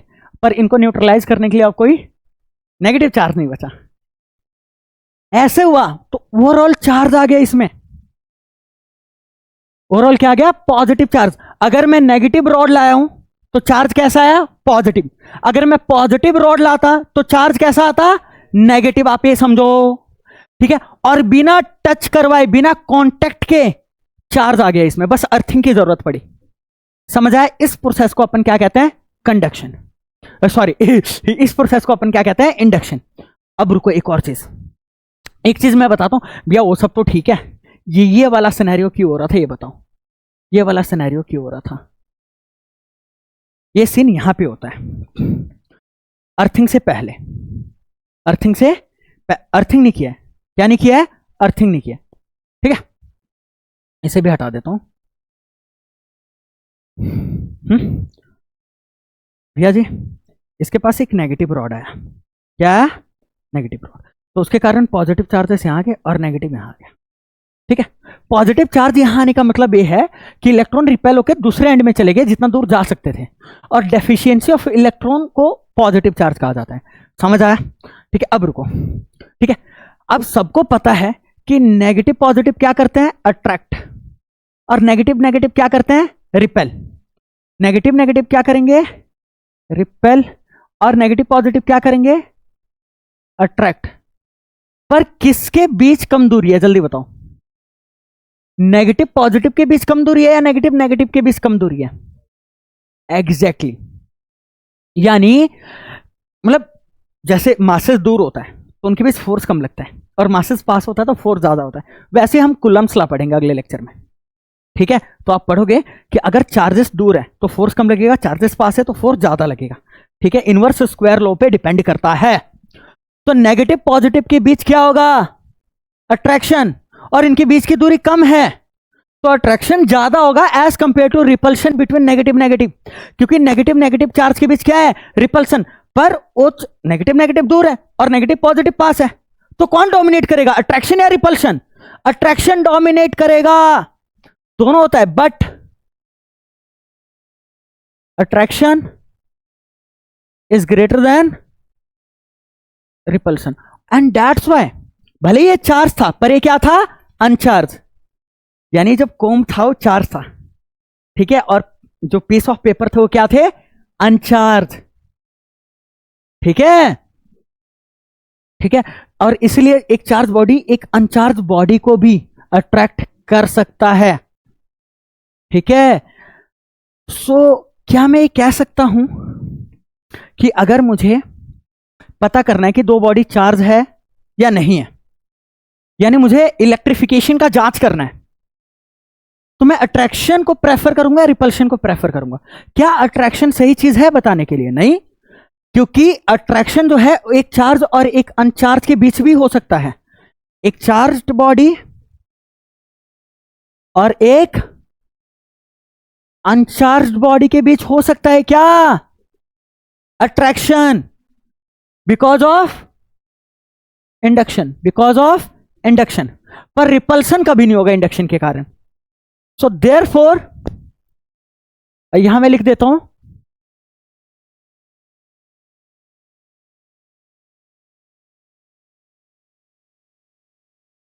Repulsion is sure test of electrification. Electrification, मेरे बच्चे इतना ध्यान रखना, ये कॉन्सेप्चुअली क्वेश्चन बनता है, बहुत इंपॉर्टेंट है। ठीक है, अट्रैक्शन हो रहा है तो जरूरी है दोनों बॉडी चार्ज हो। एक चार्ज हो सकता है, दूसरा अनचार्ज हो सकता है, और अट्रैक्शन हो सकता है इंडक्शन के कारण हो रहा है, पर रिपल्सन कभी नहीं होगा। अगर दो बॉडीज में रिपल्सन हो रहा है तो गारंटेड दोनों ही क्या है, इलेक्ट्रिफाइड है, दोनों चार्ज्ड है। तो repulsion is sure test for electrification. समझ आ रहा नहीं आ रहा है, कतई जहर भी, मजा आ गया। तो बेटा अब इंडक्शन के बारे में कुछ ऐसे पॉइंट्स है जो आपको जानना बहुत ज्यादा जरूरी है। ठीक है, पहला पॉइंट है भाई, इंड्यूसिंग बॉडी नाइदर गेन्स नोर लूजेस चार्ज। यहां दो बॉडी है ना बेटा, एक था अनचार्ज बॉडी, एक था चार्ज बॉडी। ठीक है, तो जो जिससे हम अनचार्ज बॉडी को चार्ज करने वाले हैं बिना कंडक्शन के, बिना टच करवाए, है ना, इस प्रोसेस को अपन क्या कह रहे हैं, इंडक्शन कह रहे हैं। तो जो बॉडी रिस्पॉन्सिबल है इस बॉडी में चार्ज इंड्यूस करवाने के लिए, उसको कहते हैं क्या, इंड्यूसिंग बॉडी। इंड्यूसिंग बॉडी, ठीक है भाई। और जो बॉडी चार्ज हो जाता है, देखो है ना, अर्थिंग वगैरह के बाद ये क्या बन गया, चार्ज बन गया, बिना टच करवाए क्या बन गया बेटा, चार्ज बन गया। इसको कहते हैं इंड्यूस्ड बॉडी। क्या कहते हैं, इंड्यूस्ड बॉडी। एक चीज आपने देखा, एक चीज आपने देखा, इंड्यूसिंग बॉडी को हमने इंड्यूस्ड बॉडी में टच नहीं करवाया, बिना टच करवाए है, बिना टच करवाई ये वाला बॉडी क्या हो गया, चार्ज हो गया। यानी जो इंड्यूसिंग बॉडी है वो अपना चार्ज लूज नहीं करता, एक चार्ज लूज नहीं करता, तो यहां चार्ज लॉस नहीं होता, पहली बात तो ये। ठीक है भाई, ठीक है। दूसरा, the nature of induced charge is always opposite to that of the inducing charge. Inducing जो बॉडी था या जो, समझ आ रहा है, तो उस पे चार्ज क्या था, नेगेटिव, और इंड्यूस बॉडी पे कौन सा चार्ज इंड्यूस हो गया, पॉजिटिव। ठीक है, समझ आ रहा है, अगर इंड्यूसिंग बॉडी नेगेटिव होगा तो इंड्यूस बॉडी में कौन सा चार्ज आ जाएगा, पॉजिटिव। अगर ये पॉजिटिव होता तो इसमें क्या आ जाता, नेगेटिव। समझ आ रहा है, ऑपोजिट आता है। ओके भैया जी, ये भी क्लियर हो गया। दूसरा मतलब तीसरा, induce charge is always lesser और इक्वल टू इंड्यूसिंग चार्ज। ये इंपॉर्टेंट है भाई, ये जनरली बच्चों को नहीं आता समझ। इसका मतलब क्या है कि बेटा ये है इंड्यूस चार्ज, ये जो क्या आ गया, इंड्यूस चार्ज। जो इंड्यूस चार्ज का मैग्नीट्यूड होगा ना, वो हमेशा इंड्यूसिंग चार्ज के मैग्नीट्यूड से या तो कम होगा या मैक्सिमम उसके इक्वल हो सकता है। मतलब मान लेते हैं -10 कूलम है, इसका मैग्नीट्यूड मतलब क्या है, 10 कूलम। तो ये मैक्सिमम +10 कूलम हो सकता है, या तो उससे कम होगा। ऐसा नहीं कि जो बॉडी लाए वो खुद -10 कूलम का है और इस बॉडी में कितना चार्ज इंड्यूस हो गया, 15 कूलम, ऐसा नहीं होगा। समझ आ रहा है, तो इसमें कुछ मैक्सिमम 10 हो सकता है, या जो चार्ज होगा, इसका जो चार्ज होगा वो ऑलवेज लेस देन और इक्वल टू 10 कूलम होगा। समझ आ रहा है, नहीं आ रहा है, कोई दिक्कत, कोई परेशानी नहीं भैया जी, ऑल क्लियर है। आगे चलते हैं। ठीक है, तो तीसरा मेथड आ गया, कौन सा, तो हमने क्या पढ़ लिया, पहला मेथड क्या पढ़ लिया, पहला मेथड फ्रिक्शन, दूसरा मेथड इंडक्शन, तीसरा मेथड है कंडक्शन। क्या बेटा, कंडक्शन। कंडक्शन का मतलब कंडक्ट करना, टच करवाना। इससे साफ पता लग रहा है कि भैया जी एक हमारे पास चार्ज बॉडी है, दूसरा क्या है, अनचार्ज बॉडी। तो जब समझा रहे, ये न्यूट्रल है पर ये चार्ज है, जैसे हम इसको टच करवाएंगे तो कुछ इलेक्ट्रॉन्स चार्ज बॉडी से अनचार्ज बॉडी में फ्लो हो सकते हैं। ठीक है, या कुछ इलेक्ट्रॉन्स अनचार्ज बॉडी से चार्ज बॉडी में फ्लो हो सकते हैं। It all depends on potential difference. समझ आ रहा है, तो अनचार्ज बॉडी को भी चार्ज मिल जाएगा। कहने का तात्पर्य क्या है बेटा, मान लेते हैं यहां पे -8 कूलम है। समझ आ रहा है बेटा, तो इससे हमने एक न्यूट्रल बॉडी से टच करवा दिया। ठीक है, इसमें 0 कूलम था, क्या था इसमें, 2 मिनट, इसमें 0 कूलम था। ठीक है, 0 कूलम था। जैसे हमने टच करवाया तो टच करवाने के बाद कुछ, अगर इस पे नेगेटिव चार्ज है, इसका मतलब क्या हुआ, यहां इलेक्ट्रॉन्स ज्यादा है, इलेक्ट्रॉन्स एक्सेस में यहां पे। ठीक है, और इलेक्ट्रॉन्स अगर ज्यादा है तो उनकी भी रिपल्शन हो रहा होगा। तो जैसे इसको टच करवाया तो कुछ इलेक्ट्रॉन्स यहां पे ट्रांसफर हो जाएंगे। ठीक है, तो मान लेते हैं इस बॉडी पे -6 कूलम बचा, तो इस वाले बॉडी पे अब कितना आ जाएगा, -2 कूलम। टोटल अभी भी कितना है, -8 कूलम। समझ आया। ठीक है, पहला चीज। दूसरा चीज, भैया जी मान लेते हैं इस वाले बॉडी पे -8 कूलम नहीं था, +8 कूलम था। क्या था? +8 कूलम। इसका मतलब क्या भैया? पॉजिटिव चार्ज है, मतलब डेफिशिएंसी ऑफ इलेक्ट्रॉन है, इलेक्ट्रॉन की कमी है। समझ आया? अब रुको, ठीक है। और ये था अनचार्ज बॉडी। क्या था बेटा? अनचार्ज बॉडी वाला। जैसे हम टच करवाएंगे यहां इलेक्ट्रॉन की कमी है, और यहां जितने इलेक्ट्रॉन होते हैं प्रोटॉन है, ठीक है। तो कुछ इलेक्ट्रॉन उस कमी को भरने के लिए यहां ट्रांसफर हो जाएंगे। समझ आया? समझ आया? तो आफ्टर कंडक्शन मान लेते हैं इस वाले बॉडी पे कितना बचा? +6 कूलम। ठीक है, ठीक है। तो इस पे +2 कूलम। ठीक है, इस पे प्लस पता है ना क्यों आया? क्योंकि इसके इलेक्ट्रॉन यहां चले गए। Got it? मजा आ रहा है? That's great, that's awesome. Okay okay भैया जी, इसी प्रोसेस को अपन क्या कहते हैं? Charging by conduction. Okay great. पहली बात, कुछ पॉइंट्स है। पहला point, the charge body loses some of its charge. बिल्कुल, देखो ये चार्ज था, ये क्या था? चार्ज्ड। ये चार्ज बॉडी था, और ये क्या था? अनचार्ज्ड। तो अभी आपने देखा, ठीक है। कांटेक्ट के बाद चार्जिंग बाय कांटेक्ट भी कहते हैं इसे, ठीक है। कांटेक्ट के बाद यार इसका -8 कूलम से -6 कूलम हो गया, लूज हुआ ना? लूज हुआ है, तो चार्जिंग बॉडी हमेशा चार्ज क्या करता है? लूज करता है, जो चार्ज बॉडी होता है, ठीक है। बहुत बढ़िया। The charge gain by uncharge body is always lesser than initial charge present on the charge body. बिल्कुल, इनिशियल चार्ज बॉडी में कितना था? -8 कूलम, ठीक है। और अनचार्ज बॉडी ने कितना गेन किया? -2 कूलम। तो -2 कूलम -8 कूलम से क्या है? कम। मतलब मैग्नीट्यूड में देखो, ये मत कहना अरे नहीं नहीं -2 तो -8 से ज्यादा होता है, क्योंकि -2 0 के पास है। हे भगवान, मैग्नीट्यूड की बात कर रहा हूं। समझ आया है ना? सिमिलरली चार्ज बॉडी में 8 कूलम था, अनचार्ज बॉडी नेट चार्ज 0 था, ठीक है। कॉन्टैक्ट के बाद अनचार्ज बॉडी में कितना चार्ज आ गया? 2 कूलम। तो 2 कूलम इनिशियल जो चार्ज बॉडी में चार्ज था उससे क्या है? कम है, ये कहना चाहता है। अभी भी नहीं आया समझ? आ गया? अच्छे से, ग्रेट, गुड। अगला, flow of charge depends upon the potential difference of both bodies. मैंने बोला था पोटेंशियल डिफरेंस कैसे क्रिएट होता है भैया जी? It all depends on charge. Positive charge का हायर पोटेंशियल होता है, नेगेटिव चार्ज का लोअर पोटेंशियल होता है, ठीक है। जैसे अर्थ के ऊपर जाओ, अलग अलग पॉइंट का अलग अलग पोटेंशियल होता है, ठीक है। वैसे ही इलेक्ट्रोस्टैटिक पोटेंशियल होता है, जो कि अगले चैप्टर में डिटेल में पढ़ोगे, ठीक है। पोटेंशियल डिफरेंस के कारण ही चार्ज फ्लो होता है भाई, ठीक है। Okay okay, no potential difference no conduction. Potential difference नहीं होगा तो चार्ज भी फ्लो नहीं होगा, ठीक है। ओके, ये ऑलरेडी मैं लिखवा चुका हूं कि positive charge flows from higher potential to lower potential, है ना। पॉजिटिव चार्ज हायर से लोअर में जाता है, while negative charge flows from lower to higher potential. एक और चीज मैंने नोट करवाना है, एक और चीज, ठीक है, ठीक है। ये चीज क्लियर है ना कि पॉजिटिव, मैं लिख देता हूं इधर, पॉजिटिव चार्ज हायर पोटेंशियल से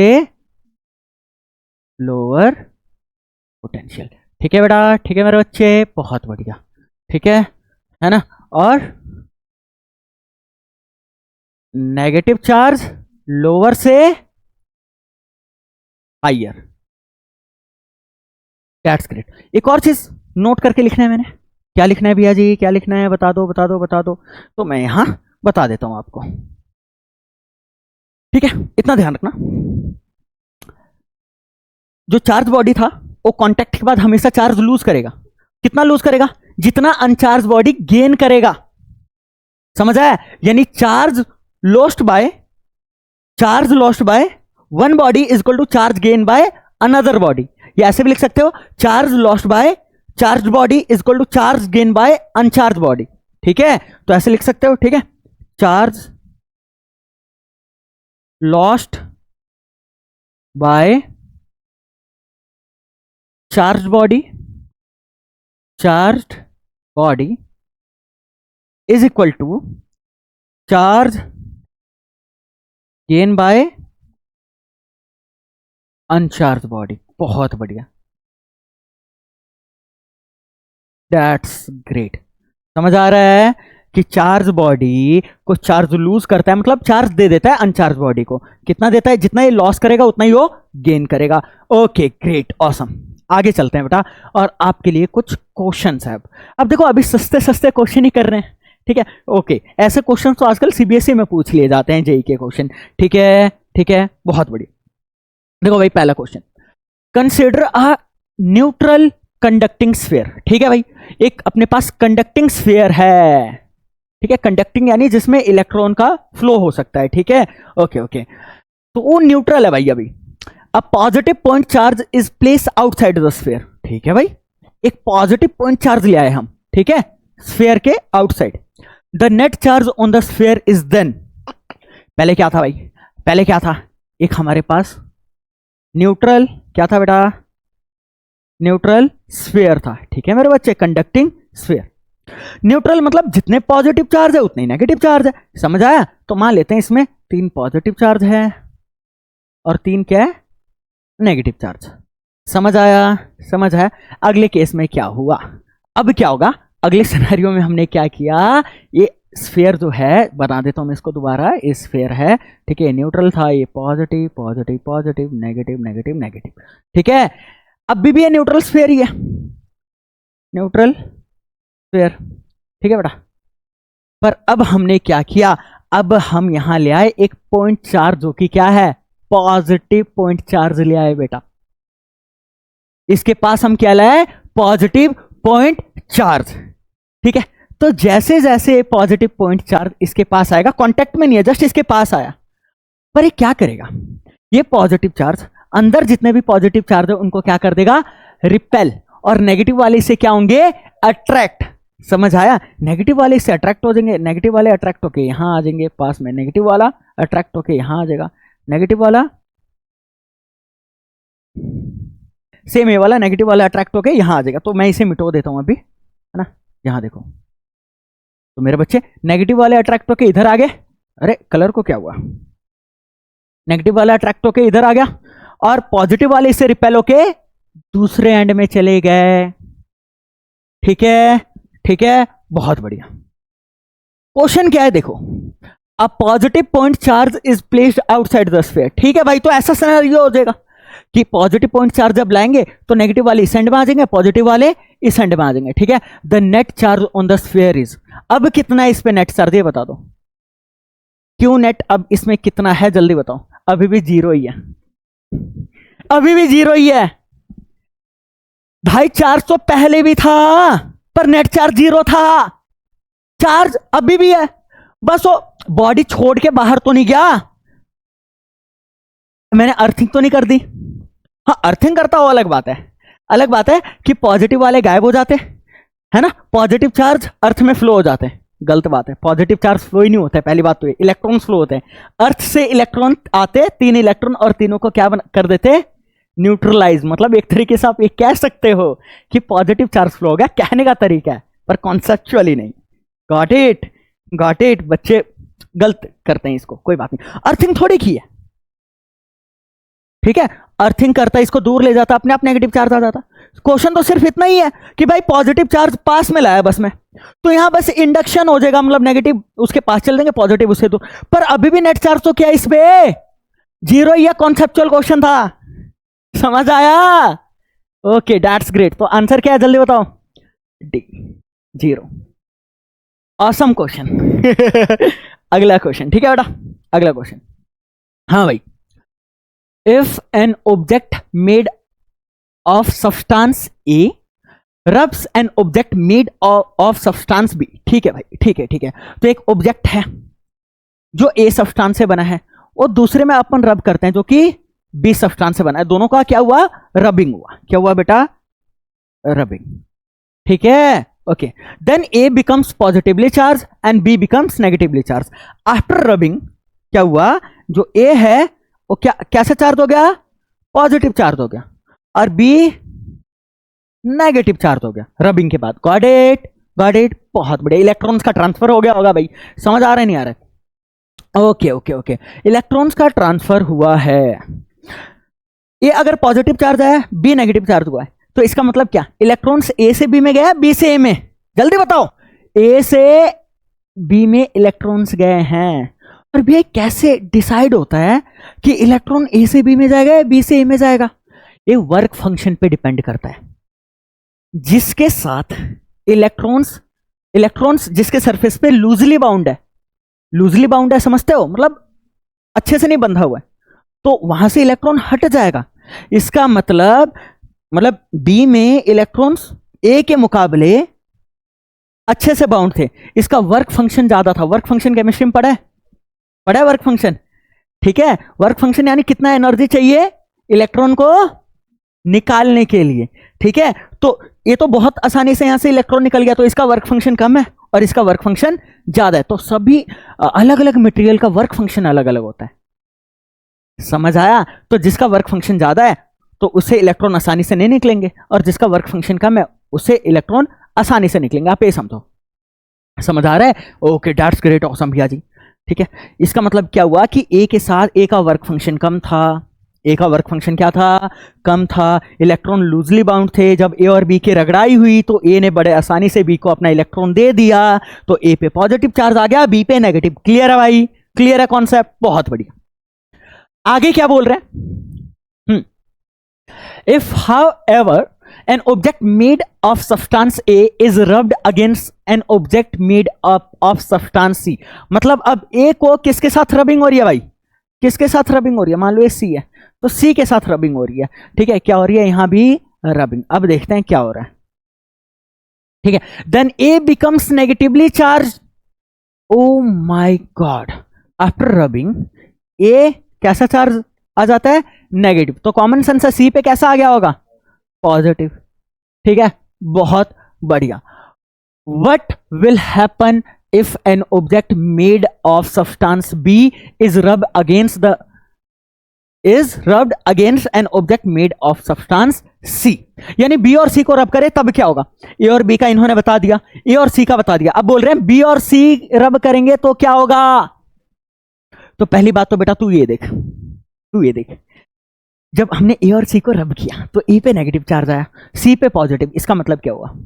इसका मतलब ये हुआ कि सी ने अपना इलेक्ट्रॉन दे दिया ए को, ठीक है, तभी सी पे पॉजिटिव आया, ए पे क्या आया? नेगेटिव। यानी सी का वर्क फंक्शन कम है और ए का ज्यादा है। तो वर्क फंक्शन फाइ से डिनोट कर देते हैं इसे, वर्क फंक्शन को। वैसे आगे आप न्यूक्लियर फिजिक्स में बहुत डिटेल में पढ़ोगे इसको, ठीक है, जो भी है न्यूक्लियर या फिर ठीक है। ये वर्क फंक्शन है, ठीक है। वर्क फंक्शन ज्यादा, अगर ये ज्यादा होगा तो इलेक्ट्रॉन निकालना कठिन होगा, ठीक है। इलेक्ट्रॉन निकालना मुश्किल होगा। ये देख लेना, स्पेलिंग देख लेना एक बारी, ये हिंदी मुझे लिखने नहीं आता उतना अच्छे से, ठीक है। ओके, ज्यादा, ठीक है। वर्क फंक्शन ज्यादा तो इलेक्ट्रॉन निकालना मुश्किल। अगर वर्क फंक्शन वाइस वर्सा लिख लो, वाइस वर्सा की स्पेलिंग ये होती है, वी आता है ना। ये भगवान, मेरे स्पेलिंग को क्या हो गया? चलो कोई ना यार, देखो वाइस वर्सा, इसका मतलब समझ रहे हो? वर्क फंक्शन कम तो इलेक्ट्रॉन आसानी से निकल जाएगा। तो पहली बात, यहां से क्या पता लगता है? इलेक्ट्रॉन किसका निकला था? ए का। तो भैया जी work function of A is less than work function of B, ठीक है। और यहां किसका इलेक्ट्रॉन निकला था? जल्दी बताओ। सी का। तो work function, this implies work function of C is less than work function of A, ठीक है। बहुत बढ़िया भाई, गजब हो गया। ए का बी से कम है, ए का बी से कम है, ठीक है, और ए का सी से ज्यादा है। ओ माय गॉड, यानी सी का ए से भी कम है और ए का बी से कम है। तो इसका मतलब क्या हुआ कि सी का वर्क फंक्शन बी से कम होगा ही होगा। अभी भी नहीं आया समझ? ये फर्स्ट है और ये क्या है? Second. From first and second, इसको ना अलग लिख लो, इसको अलग लिख लेते हैं। ये देखो, फ्रॉम फर्स्ट एंड सेकंड। अभी भी थोड़ा देखो, ठीक है। मतलब मैं कह रहा हूं ए बी से कमजोर है, ए बी से कमजोर है, और सी ए से भी कमजोर है, या इस तरीके से कहो कि बी ए से ताकतवर है। और ए सी से ताकतवर है, तो बी ए से ताकतवर है, ए सी से, तो भाई तो बी सी से भी तो ताकतवर होगा। This implies work function of B is greater than work function of C. यानी बी से इलेक्ट्रॉन निकालना मुश्किल और सी से इलेक्ट्रॉन निकालना आसान, तो लूज कौन करेगा? सी लूज कर जाएगा। तो बी और सी की जब मैं बात करूं, जब मैं किसकी बात करूं? बी और सी की। ये बी था और ये क्या था? सी। ठीक है, तो सी लूज कर जाएगा इलेक्ट्रॉन, सी इलेक्ट्रॉन ये लूज कर जाएगा और ये गेन कर जाएगा। ये लूज करेगा तो कौन सा चार्ज आएगा इस पे? जल्दी बताओ, जल्दी बताओ। पॉजिटिव। और इस पे क्या आएगा? नेगेटिव। फिर अभी भी नहीं आया समझ? मजा आ रहा है? मजा आ रहा है? ठीक है, ठीक है, बहुत बढ़िया। तो ऑप्शन देखते हैं क्या है। बी बिकम्स पॉजिटिवली, गलत बात है। बी बिकम्स नेगेटिवली, ठीक है, क्योंकि बी गेन कर लेगा, वर्क फंक्शन ज्यादा है तो उस पर नेगेटिव चार्ज आएगा। बी बिकम्स पॉजिटिवली, गलत बात है। बी बिकम्स नेगेटिवली, ठीक है, charge, and C becomes positively charge. यही हुआ, बी क्या हो गया? नेगेटिव, और सी क्या हो गया? पॉजिटिव। आंसर क्या रहा बाबा? सी। और अच्छा डी क्या था? B becomes negative and C becomes negative, गलत बात। ठीक है, सी आंसर है। सच बोलना, आनंद आया, स्वाद आया अच्छे से, पूरा डिटेल में, मजा आया, कोई दिक्कत कोई डाउट नहीं? वेरी गुड, ये अच्छा था। वर्क फंक्शन का कॉन्सेप्ट समझ आया? ठीक है, मतलब अगर इस पे पॉजिटिव है तो इसने लूज किया इलेक्ट्रॉन, उसको दिया, यानी इसने लूज किया, मतलब ये कमजोर है, बी से आसानी से निकल सकता है, यानी वर्क फंक्शन का मामला। ठीक है, बहुत बढ़िया। ठीक है भाई, ये वाला क्वेश्चन आ गया। करते हैं। In normal cases thin stream of water bends towards a negatively charge rod. Important question है, कॉन्सेप्चुअली इंपॉर्टेंट क्वेश्चन है, पहले बता रहा हूं। ठीक है, in normal cases thin stream of water bends towards a negatively charge rod. इसका मतलब क्या? जनरली केस क्या होता है? जनरली क्या होता है बेटा मेरे बच्चे, ये मान लो ना, यहां पे नलका है, नलका है, नलका, ठीक है, जल है तो कल है वाला सीन चल रहा है। ठीक है, ठीक है, तो जनरली पानी नीचे ऐसे आ रहा होता है। ठीक है, ठीक है, पर अब क्या किया हमने, इसके पास, अब हम इस नलके के पास हम एक नेगेटिवली चार्ज रॉड ले आए। क्या ले आए बेटा? पानी के पास नेगेटिवली चार्ज रॉड ले आए। ठीक है, थोड़ा सा दूर बना देता हूं मैं इसे ताकि, हाँ, नेगेटिवली चार्ज रॉड ले आए। कायदे से पानी को स्ट्रेट ऐसे सीधा जाना चाहिए था, ग्रेविटी की वजह से सीधा ही जाएगा, है सीधा ही जाएगा, ऐसे ऐसे घूम के तो नहीं जाएगा। ठीक है, बहुत बढ़िया, कायदे से नीचे जाना चाहिए था। पर पाया ये जाता है कि जैसे हम नेगेटिवली चार्ज रॉड इसके पास लाए तो ये बेंड हो जाता है, थोड़ा इधर की ओर क्या हो जाता है? बेंड, झुकाव दिखाता है। बेंड हुआ है, ये बेंड हो गया जी, क्या हो गया? बेंड। ठीक है, बहुत बढ़िया, उसकी ओर बेंड होता है टुवर्ड्स अ नेगेटिवली चार्ज। ठीक है, उसकी ओर क्या हुआ? बेंड हुआ। ठीक है, when a positively charge rod is place near the stream it will bend इन। यानी नेगेटिवली चार्ज रॉड रख रहे हैं तो ये क्या कर रहा है? अट्रैक्ट कर रहा है, बेंड उसकी ओर आ रहा है, मतलब बेंड हो रहा है, मतलब अट्रैक्ट कर रहा है। क्या होगा जब हम यहां पॉजिटिव चार्ज रखे, तब क्या होगा बता दो? ओह माय गॉड, अब देखो मिसकंसेप्शन क्या सोचते हैं बच्चे। ठीक है, कि अगर ये पानी है ना, पानी का जो स्ट्रीम है वो नेगेटिवली चार्ज से अट्रैक्ट हो गया तो पानी पॉजिटिवली चार्ज होता होगा, तो पॉजिटिव चार्ज से रिपेल होगा। नहीं, गलत है भाई, पानी कहां से चार्ज हो गया भाई? वो न्यूट्रल है भाई अपने आप में। इंडक्शन के कारण, यहां कॉन्सेप्ट है इंडक्शन का। मैं कलर चेंज करता हूं, व्हाइट करता हूं। यहां कॉन्सेप्ट किसका है? इंडक्शन का। इतना ध्यान रखना, ये अभी भी क्या है? अनचार्ज्ड, पर फिर भी अट्रैक्ट क्यों कर रहा है? इंडक्शन के कारण, ड्यू टू इंडक्शन, है ना। नेगेटिव चार्ज लाए तो पॉजिटिव वाले इधर मूव कर गए होंगे पास पास, नेगेटिव वाले उधर, तो अट्रैक्शन ज्यादा हो रहा है एज कंपेयर टू रिपल्शन। अभी भी वही सीन हो रहा है। अगर पॉजिटिव चार्ज लाऊंगा तो नेगेटिव चार्ज इधर शिफ्ट हो जाएंगे, पॉजिटिव उधर शिफ्ट हो जाएंगे, तो अभी भी क्या होगा? अट्रैक्शन। तो अभी भी इस केस में भी क्या होगा? अट्रैक्शन ही होगा। आपको ये सोचना था कि भाई पानी में तो चार्ज दिया ही नहीं, पानी थोड़ी चार्ज है। बहुत सुंदर क्वेश्चन, मजा आया, मजा आया। अभी भी अट्रैक्ट ही करेगा, ठीक है। It will bend in opposite direction, नहीं सेम डायरेक्शन, सेम डायरेक्शन। जिस डायरेक्शन में नेगेटिवली चार्ज रॉड के केस में था, उसी डायरेक्शन में पॉजिटिवली चार्ज रॉड के केस में जाएगा, सेम डायरेक्शन में जाएगा। समझ आया, मजा आया, सुंदर क्वेश्चन था, बहुत बढ़िया, स्वाद आ गया है। चलो अगला क्वेश्चन। अच्छा ठीक है बेटा जी, ये वाला क्वेश्चन सेम क्वेश्चन है। ओ माय गॉड, सेम ही है, कोई नहीं, 2 पीपीटी बन गई होगी, मतलब 2 पेजेस बन गए होंगे सेम पीपीटी के। अब यहां देखो बेटा ये वाला क्वेश्चन, ठीक है, ओके। तो काफी कॉन्सेप्चुअल क्वेश्चन किए, अच्छे अच्छे, समझ आया, ठीक है। अब ये थोड़ा न्यूमेरिकल टाइप आ गया, और ये भी सस्ता सा क्वेश्चन है एक्चुअली। क्या करें, अब अगले लेक्चर में, ये लेक्चर 1 था, तो सेकंड लेक्चर में अब धीरे धीरे अपन स्टार्ट करेंगे Coulomb's law, force between 2 charges, ठीक है। बहुत मजा आएगा, बहुत अच्छे अच्छे क्वेश्चन करेंगे। ये वाला क्वेश्चन क्या है, when 10⁻14 electrons are removed from a neutral metal sphere, ठीक है भाई, the charge on the sphere becomes, oh my God, एक स्फीयर है हमारे पास, उसे इलेक्ट्रॉन निकाल रहे हो तुम, तो इलेक्ट्रॉन निकाल रहे हो तो उसमें पॉजिटिव चार्ज आएगा या नेगेटिव?